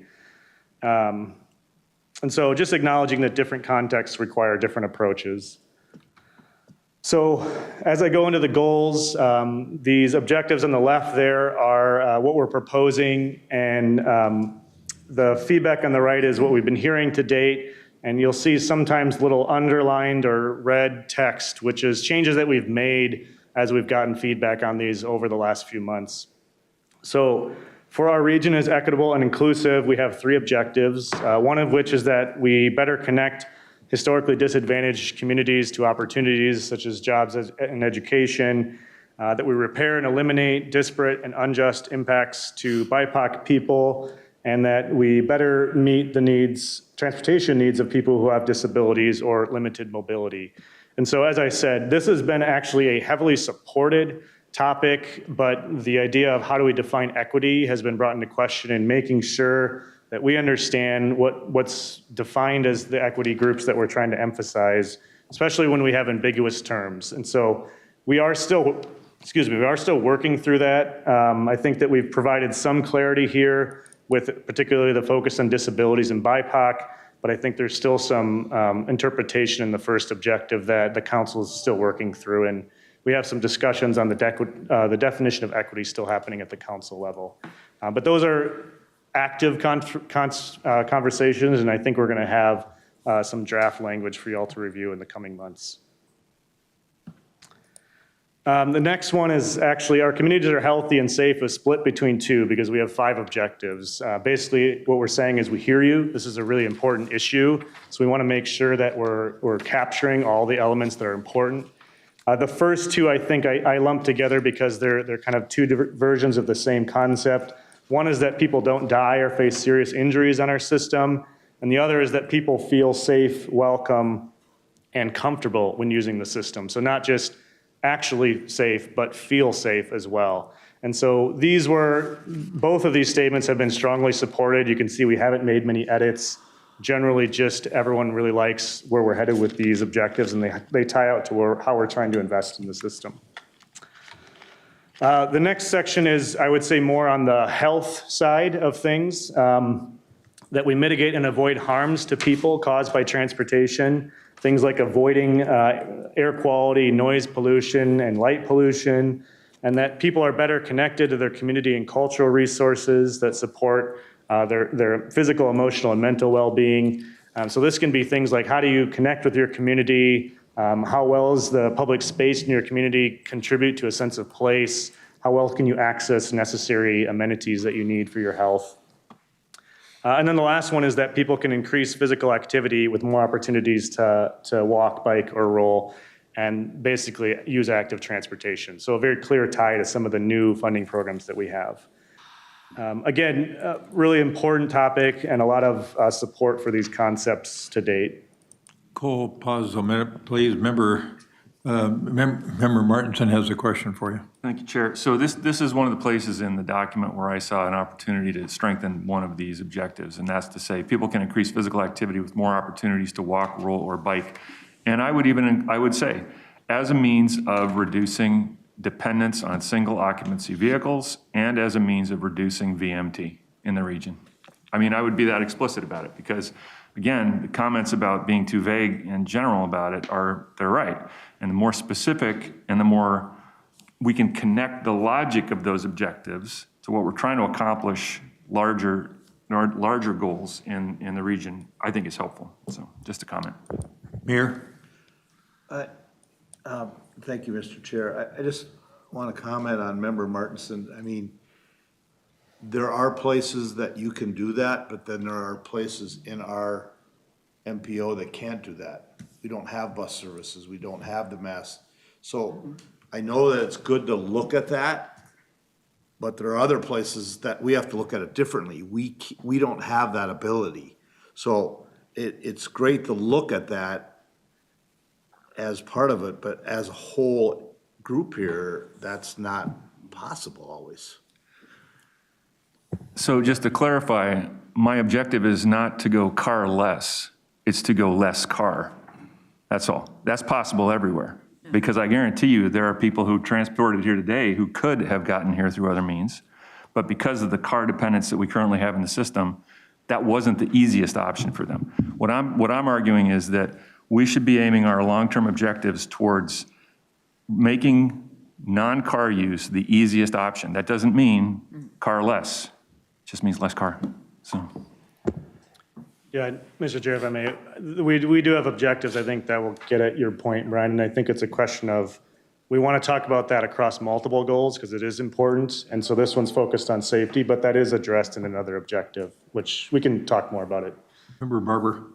Thank you, Mr. Chair. To Mayor Wichetta's point, I think that when we look at these plans, it has to be a regional plan, and it's easy to say that you don't like to make fewer cars. I understand the point, but some of the communities I've talked about as an example several times, one of the areas that for a long time was a food desert was Norwood Young America because their grocery store closed during the pandemic. They now have a Quick Trip, which, as we know, has some groceries. It's more like a bodega. You have some, but there was no option other than to have a car to get food. And so we have to be really honest with ourselves that, yes, that sometimes it's easy to be able to get one place to another without a car, but some areas of the region, it's impossible. All right, I think it was Commissioner Jepson, then Member Geisler. Thank you, Mr. Chair. So I agree that there needs to be a place and a purpose for VMT, GHG, and so each of these objectives needs to be looked at with that lens. I think that specific bullet point isn't appropriate to add that language because this is specifically about the individual's health and physical activity where VMT and GHG doesn't come into play. But I do agree with Member Martinson that, it is important to look at that VMT and GHG, and I think you most likely are when it's appropriate to be implemented in the objective. All right, thanks, Commissioner. Member Geisler, then Commissioner Olberg. Thank you, Mr. Chair. I think leaving it as is also a little more appropriate. Part of the discussion we also had that helped frame up these as a wider spot is just making better connections to all the places people want to go in general, not just in the service of reducing VMT. Because you can have a physical barrier that just is impossible to cross over, and having a goal that you could walk across a bridge to cross a major road, it's not necessarily about VMT. It's about connecting people in a safe way to the places they need to go to and from. So I think keeping it wider is more appropriate. Commissioner Olberg, thank you. Yeah, so I'm a little confused about what we're trying. Are we wordsmithing today? Are we looking for Yeah, I didn't think we were. We were just getting an update. Yeah, there'll be time to That's what I'm trying to keep figure moving. out with 47 slides and 15 minutes left or what. I mean, Not quite 47. Yeah, I think we are looking for big themes that you think are missing, not necessarily wordsmithing, although there are a few areas where we might ask for your specific wordsmithing help. But I think the point Member Martinson's trying to bring up is making sure that we get these types of modes actively covered in all the objectives. And so we can take that feedback. It's helpful. Member Barber, did you have another? I do, just a very quick comment. So I appreciate all the discussion, but like we talked, Cole presented, there's the regional development guide, which is the overall values, visions, and goals. And then the TPP work group has been able to comment on that and have feedback on that. So some of this is sort of woven into those already. And then you have the TPP. These are the objectives, the top level. Below that's policies and actions. And so some of the real detail is going to come into the actions. But so it's like there's still steps where we can build in some of the detail that people are looking for. It's just where does it fit at the right point? Because I agree to some of the comments that one of the pushbacks we got last time was too vague. You could, interpret too many ways. And we want to get there. We just want to make sure we do it in the right way at the right time.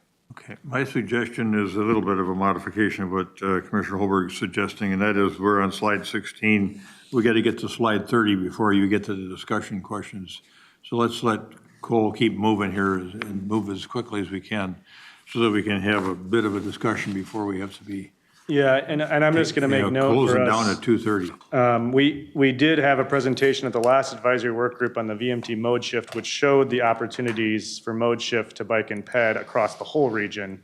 And I think we should bring that to tab because it does have some enlightening information. So the next one, as I said, this was really important for transportation, that our region is dynamic and resilient, basically able to adapt and make sure that we can adjust to the region's needs. So the first one there is that people and businesses trust that transportation infrastructure and services will withstand and recover quickly from disruptions. A lot of different ways that the transportation system can get disrupted, and so that resilience factor is really important. We've, of course, experienced some major events in this region with the bridge falling down and other roads being under flooding for long periods of time. The second one there is the one that I was speaking about to Mr. Martinson's concern, that people can better meet their daily needs with timely, reliable, direct, and affordable options beyond driving alone. And so this is one of the emphases of the plans, is that we do bring those modes more in parity with driving. And as a result, our third objective is very focused on how we're investing in driving. In particular, people will experience predictable travel times. Doesn't mean uncongested. It means that you know exactly how long it's going to take. And that if there's excessive delay, we will try to address those areas where there's a really outstanding level of delay relative to the rest of the region. So of course, those require definition. We're working through those definitions with our technical staff right now. But that's the context in which we're trying to frame the plan, is that we're trying to make biking, transit, walking, carpooling all easier. And we're trying to address driving in its most extreme situations where excessive delay exists. And so the last one there is that, of course, we also want to talk about predictable and reliable movement of freight. In particular, freight doesn't really have as many concerns about congestion as long as they can predict how long it's going to take for their vehicles to get to their destination. And so that focus on predictable and reliability is prevalent there. We lead on addressing climate change as the area where we have the most discussion for today. We had actually started this with just one objective, which was that the region minimizes its contributions to climate change. As we went through the technical process, there was an acknowledgement that this is a really important issue and we need to say more than just one statement about what we are trying to accomplish. And so we added to that, we're focused on the areas where we're having the most discussion around GHG emissions, which is the electrification of the private auto fleet and VMT reduction. So these are two of our biggest strategies to achieve reductions in greenhouse gas emissions. They're not the only ones, so we wanted to keep that kind of broad one at the beginning. But there's different ways to talk about this, and so we have some different options for you to discuss. I'm going to come back to that towards the end, just noting that there was some concern around the specific numbers in the black options there, and so having some more generic language as proposed in red is what we want to discuss today. So we'll come back to that at the end. And the last one there was one where we just have one broad statement, that when we talk about protecting and restoring natural systems, that the transportation system really does that and limits its impacts on natural systems. A lot of this is accomplished through laws that we already have in place and practices through environmental review. So a couple of other additional considerations. We did talk at length about system preservation not showing up prevalently in our objectives. There was a lot of discussion about that objective not being people-focused and that we should focus on objectives that mean something to people. So why do we repair and replace the system? There's a lot of reasons we do it in our existing objectives, whether it's reliability, safety, resilience. And so focusing more on we're doing preservation projects to deliver those outcomes, not just to maintain the system because the system is important to maintain on its own. It's important to maintain so that people can use it effectively. And then competitive economy has been discussed quite a bit. This wasn't strongly supported by our partners to have a competitive economy objective. I think there's obviously clear ties, and we'll talk about the economy a lot in the TPP. But the reality is we heard that if you do all of your other objectives well, your economy will inherently be strong because you're delivering on the outcomes that contribute to a strong economy. And so that's where we ultimately landed, and the freight objective was one area that would have otherwise fit under economy, but it seems to fit under dynamic and resilient. So just in terms of policies and how we talk about system preservation, it's important. It's an important aspect of our system. We are going to have policies and actions related to preservation, but we wanted to think about opportunities to reframe them as, sometimes a preservation project is actually a safety project, not a preservation project. And so trying to reframe how we think about preservation as still achieving the same outcomes, but maybe framing them in a different outcome based that's people-oriented.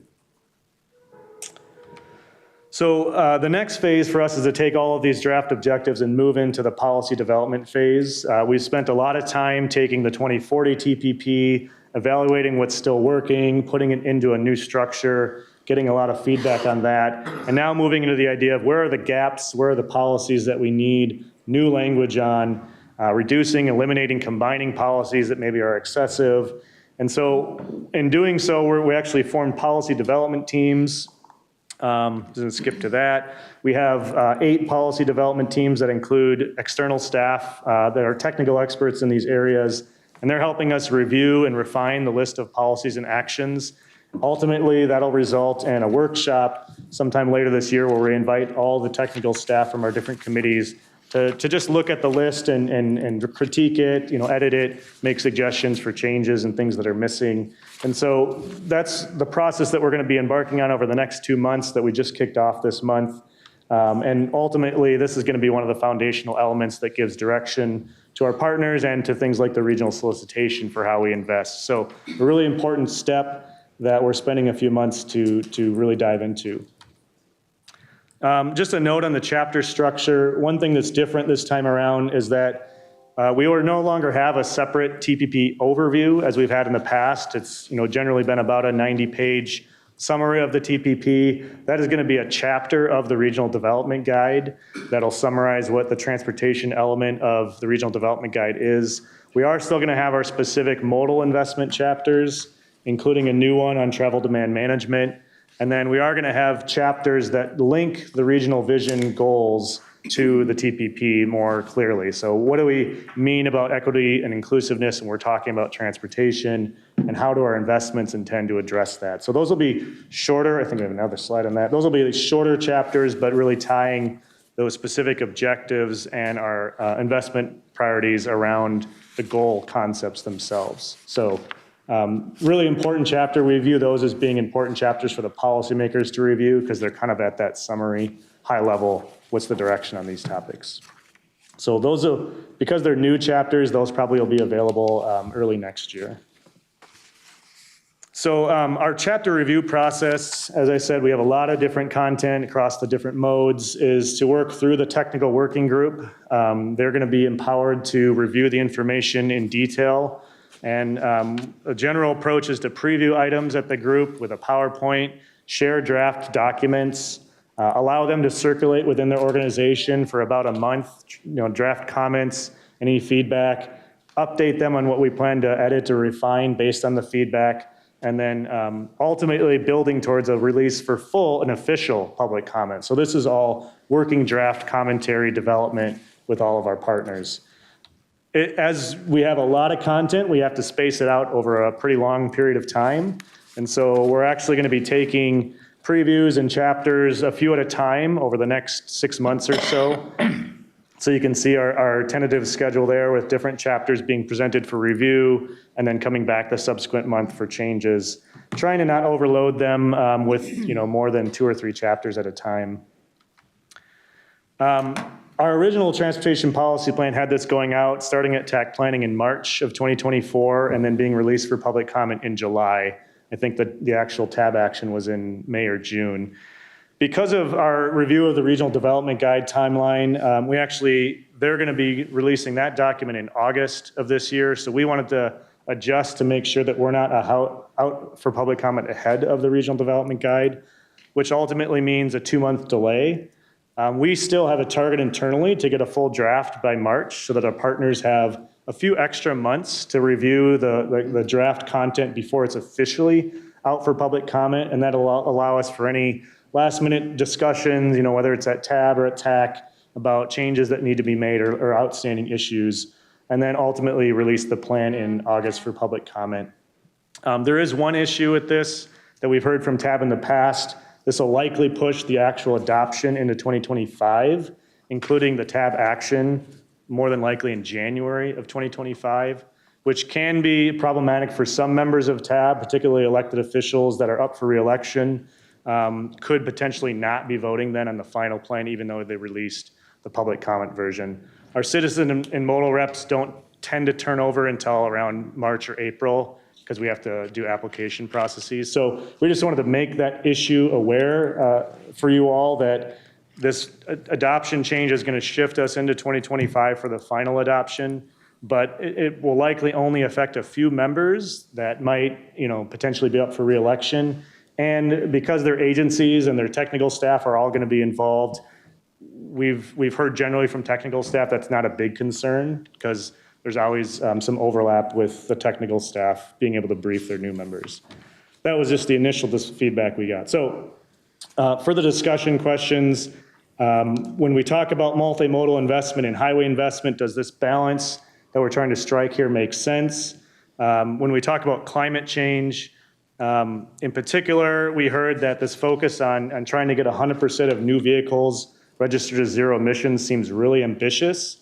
And so our alternative suggestions there are that we focus more on the infrastructure side and charging, which is where we're likely focused most of our investments. Or we just talk about that the region can accommodate the idea of 100% of light vehicles sold as zero emission by 2035. The reason those numbers are important is because those are actually adopted in the statewide multimodal transportation plan. And so we were trying to align our objectives with what the state is saying they wanted to do. And so we said, we should at least align with the state. So I think that second red or still aligns with the state, but speaks more to our role, which is to build a system that can accommodate that and let the outside forces really have to adapt to that. We can't control how vehicle manufacturers do their business, for example. On the VMT one, we again, that 20% per capita reduction by 2050 is in the statewide multimodal transportation plan. There was some talk about maybe generalizing it. I actually think over the last few months, we've gotten people more comfortable with that. So I would say people are fairly comfortable with that one and more uncomfortable with the charging one. I don't want to speak for the advisory work group, but that was the take that I got from the discussions last month. And so just putting these questions out there for discussion, and Mr. Chair, we can go kind of one by one or just maybe take some broad input. Yeah, thanks, Cole. That first question is really an important one. I think these objectives strike the right balance between multimodal investment and the need to strategically focus highway investment. And I don't know if you want to put a little bit more context around that. You've been doing a good job of leading us to the point where we're at from a work group standpoint. But why don't you try to explain a little bit more what you're concerned about there? Yeah, so when we think about our investments in the highway system, we really have over the years been strategically trying to focus our investment on areas that have excessive delay. When we provide MnPass, it's generally in the corridors in the region that have the worst congestion or the highest unpredictability. And so it's Also provides an option for transit though. So the idea of producing more predictable travel times for vehicles traveling on highways is focused on all vehicles traveling on highways, including transit. And so really just saying, we're not going to address every congested bottleneck in the region. That was never the plan's intent, but that we can say, we're not going to invest in highway mobility and reliability. It's just going to be very focused on the areas that have the most excessive delay. Whereas on the other flip side, we have active transportation dollars, we have transit dollars. We want to try to spend those in the places where all people can have more access. And so trying to meet more broad with how we invest in that system. So that's the balance that we're trying to strike. Okay, Commissioner. Thank you. I just have some big, broad comments, and some of these I had expressed before, but I just want to say these objectives strike the right balance, and appreciate Met Council working on these. So I want to make that comment and appreciate the reframing of some of the goals and some of the additions that you've made. I think that specific climate change goals are definitely something that I like seeing, especially when you talked about the vehicles. The 100% of new light duty and what can kind of accommodate and everything. I also made a comment for those who weren't on that working group that full life cycle analysis of vehicles might be really helpful to find out what the really true impact of these vehicles are. And I do agree with trying to align with MnDOT and then with counties and stuff on the goals that they are doing, especially around VMT, and also reducing greenhouse gas emissions. So I think getting something, could be broad, could be large, much like what we have done here already, but I think that would be really add a lot to it and add some substance to it too. It gives us an actual goal to hit. Thank you, Commissioner. Commissioner Jepson. Thank you, Mr. Chair. So I like the direction that you're going with the first bullet point. Regarding the second bullet point, so there right now is a legislative group out there regarding some legislation that was passed specifically regarding VMT and GHG as they relate to trunk highways. That language was altered to include safety in there, but the language still needs to be cleaned up a little bit. So there was a working group developed for that. My opinion about the broadness or the specifics of this language, I would go towards definitely more broad because the language that working group is going to develop may change what these numbers are for the better, for the worse, whatever. And we just don't know. And so keeping it as broad as possible while still getting the message in there, I think is what is very important. Commissioner. Thank you, Mr. Chair, and I would agree with that. Prior to the legislative session, MnDOT's doing a vehicle mile travel reduction working group, and there's 2 county commissioners, 1 rural, 1 metro. I'm the metro commissioner on that working group, and really struggling on how you even count this, characterize it. There's no way, like I said, when I drive 6 miles out of my way on local roads to avoid a congested highway, and then when it's upgraded, I'm gonna be an additional vehicle on that highway, but nobody takes into account. There's no way to measure all the avoidance and where everybody, so I think there's just really a lot of questions on how we set these goals. And then just in a broader perspective, when you look what's happening in the state, no longer in the last population counts, none of the fastest growing counties are in the 7-county metro. No. Some of our metro counties are actually losing population. The fastest counties in the states surrounding us are the ones that border Minnesota. People that are leaving Lakeville, if they're not leaving the state, they're moving to Lonsdale, Northfield. There's nothing in these goals or anything that talks about us being competitive or whatever, and we need to be really careful. We are not only competing with other metropolitan regions, but given the changes in COVID and the ability to pretty much live anywhere, if you're able to move 10 miles and pay 20% less for the cost of your home because of the different building standards, pay substantially less for your trash because of different recycling standards. I mean, you start adding up just the general costs and the flexibility we are seeing, that migration out of the 7-county metro area and people, Wright County was the fastest growing county, Asante. I mean, we need to be careful that we can have this vision for the metropolitan, 7-county metropolitan area, but if these trends continue, in Dakota County, we have cities in the northern part of the county that are losing population, Rosemont and Lakeville.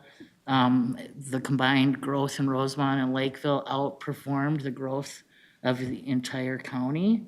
So we need to be super careful that we don't set up this may offend some people, I can't find a maybe less offensive word, but a nirvana of the 7-county metro area that makes us not competitive, and the people that have a choice of where they choose to work, live, or build a business becomes outside of the 7-county metro area because they're done with the higher taxes, the higher regulation, and lack of infrastructure. So our goals don't have anything relative to that. The result, I mean, I think we need to be competitive, not only with other metropolitan areas, but with the counties that surround us. And we go too far in this planning. I think I don't know that we see a trend that can't be stopped, but we should at least be aware of it. No, thanks for that. Thank you, Mr. Chair. Honestly, the comments from Commissioner Holberg and Commissioner Jepson are very illustrative of what we've been talking about in the TPP work group, because there's this push and pull of wanting to put the information out there, but then the pushback that we got before about being too vague. And I think we're gonna feel that throughout of where are we gonna draw a line? Where are we going to be visionary? Where are we going to be aspirational? Where are we gonna say this is the most practical thing? And how does that work? Because otherwise, whether it's the cities or the counties have a hard time planning, because the way this basically works is this will outline how, if you look years down the road, how everyone's doing comp planning, and they want to be able to look at it and say, how do we fit this together? But those are the same sort of comments and discussions. That's why they're highlighted in red, because I don't think we completely landed in the work group where those things would be. And they may stay red for a while, and we may figure out that there may be certain actions that meet those needs where we keep these statements higher level. But it's going to be a very iterative process, and I think especially with some of the work groups that are going on right now, that we don't know where they're going to land. We know where the state is, and that's what led to some of these things right now, but we don't know where the rest of some of this work's actually going to end up down the road here that we need to reflect here. So, but it's good to have this discussion here, because this is exactly what we've heard at the work group. Yeah. Would you agree? Yeah. Thank you. Yeah. Member Barber. Yeah, I'm going to go to Member Jenkins, but I just looking at the clock thinking that this is really an important topic. And I don't know what our schedule looks like for the next couple of months, but I would hope that with this information kind of fresh in our minds from this thorough presentation that you gave all of us, that we could come back and with a fuller house, have a more robust discussion, because, people need to be heading other places now, and there are opinions that we're missing that their voices should be heard, and so some way, somehow we can come back and still be in time to help you to meet your I'll call it your March deadline of coming forward with the full report. So Elaine, I'll turn to you and ask you to think about that for a coming meeting, and then I'm going to go to Member Jenkins. Just very, very quickly, there is additional information at the end of this presentation that the work group got on electrification of vehicles, because we had a lot of questions in VNT.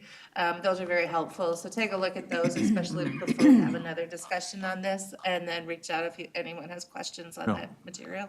Elaine, you can add some info. help coordinate that, I think. Yeah, it's good.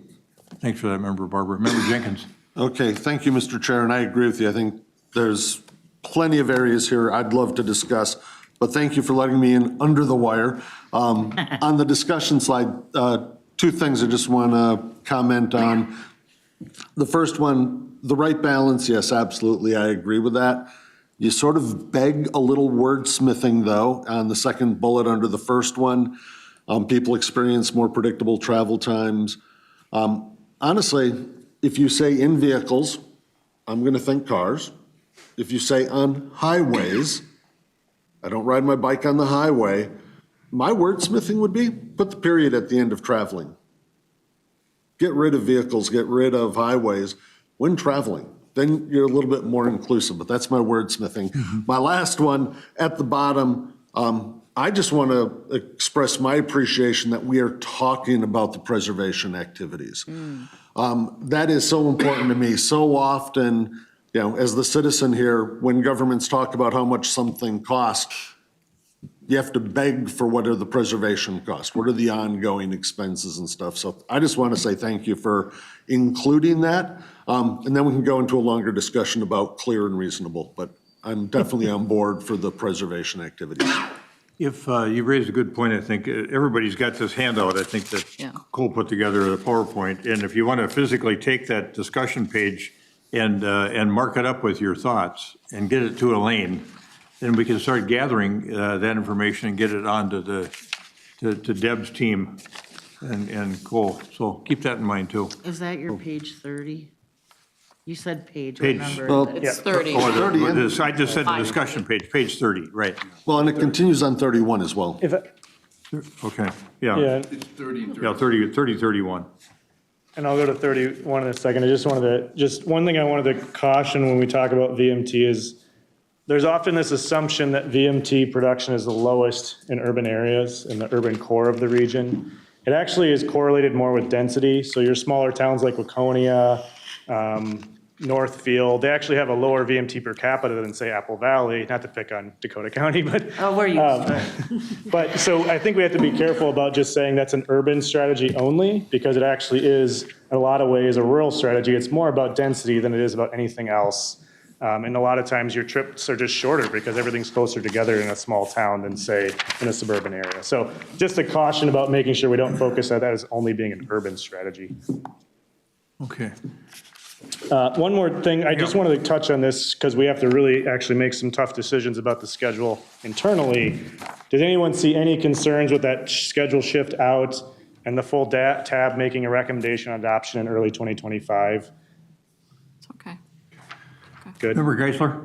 I think it's more important to allow the timing that you laid out so that the technical folks at the distributed level can have their time to weigh in and not be rushed there, because their input is ultimately, they gotta get the rubber to the road, if you will, when this thing gets signed, so. Great. Anything else? I think that's it No, for thanks today. Thanks for that. One thing I will say, Mr. Chair, is that I think your comment that we're working towards the adoption release for public comment, I don't know that we have to come back and revisit this next month. It's the full agenda, but I would appreciate comments in the interim, and then, depending on the flavor of the comments, we can figure out when it's best to bring a discussion back. That's a good approach. Member Geisler? Mr. Chair, is there an opportunity to do just some informal polling of tab, maybe if there's a little bit of this, that preference type of things, that we can get that feedback to staff in a more structured way? You've done that before. I guess you could think about that. Yep. Think about the questions you want to propound. Yeah, I think the question too would be whether we want to do it live at a meeting as a follow-up or do it offline. So we'll have some discussions internally and think about that. Good. Member Geisler? If I may follow, I think doing any kind of surveying ahead of time and then discussing the results tends to do better with this body. I think wide open discussion, we get lost. He said it, not me. No way. All right, anybody else have anything? Just for clarity's sake, though, if you want us to provide written comments to pages 30 and 31, maybe you can send that out in an email blast to Link can do members. that. Because Yeah, are we you can send that separately. thinking doing some kind of survey after we do the 30, 31 exercise or before? I would say the 30-31 or anything going forward. I think it allows an opportunity for staff to say, if we had 3 statements, which ones do you prefer? And then. Let's start with qualitative comments first, and then we'll reassess if a survey is going to be helpful after that. Okay. Thank you for that. Any comments for the good of the order? Just a reminder, folks. Yes. I just noticed that. For Johnson. Thank you, Chair. The seats that are open for 2024 and 2025 are now, as far as I know, open. What's the timeline on that for the mode reps and citizen reps? Elaine can. It's online. I was going to send out an email after this Perfect. Yes. Charles may have some input on that. November 9th is the Yes. date that we're hoping to get applications. Okay. Yeah, thinking about recruiting for alternates especially, who may not know about this stuff. So talking about what we're doing here is really helpful in that. Correct. Thank you. So it's the citizen districts A, B, C, D, plus all the modal reps that are open. Their terms, current terms are expiring at the end of this year. So the idea is so November 9th would be the deadline and get the interviews scheduled by December, so we could get them seated by January. Okay. And then just a quick reminder, I think there's $2 million in grant writing assistance in that bill that the legislature passed. So, I don't know, April or Amy, any comment on that? I mean, it seems like for cities or counties that want a little grant writing assistance. For federal grant, yep. Yeah, correct. And then I had to step out because I think maybe many of you saw that we had a threat of violence at a French immersion school yesterday. Yes. So anyway, it turns out it was two 10 and 11-year-old girls that thought that was a really funny idea to do that. So they closed down much of our school system today with this threat of gun violence that was going to be perpetrated next week. So too much of this stuff going on in every community. Sad to see. All right, that's it. That prompt anything from anybody else? All right, we stand adjourned.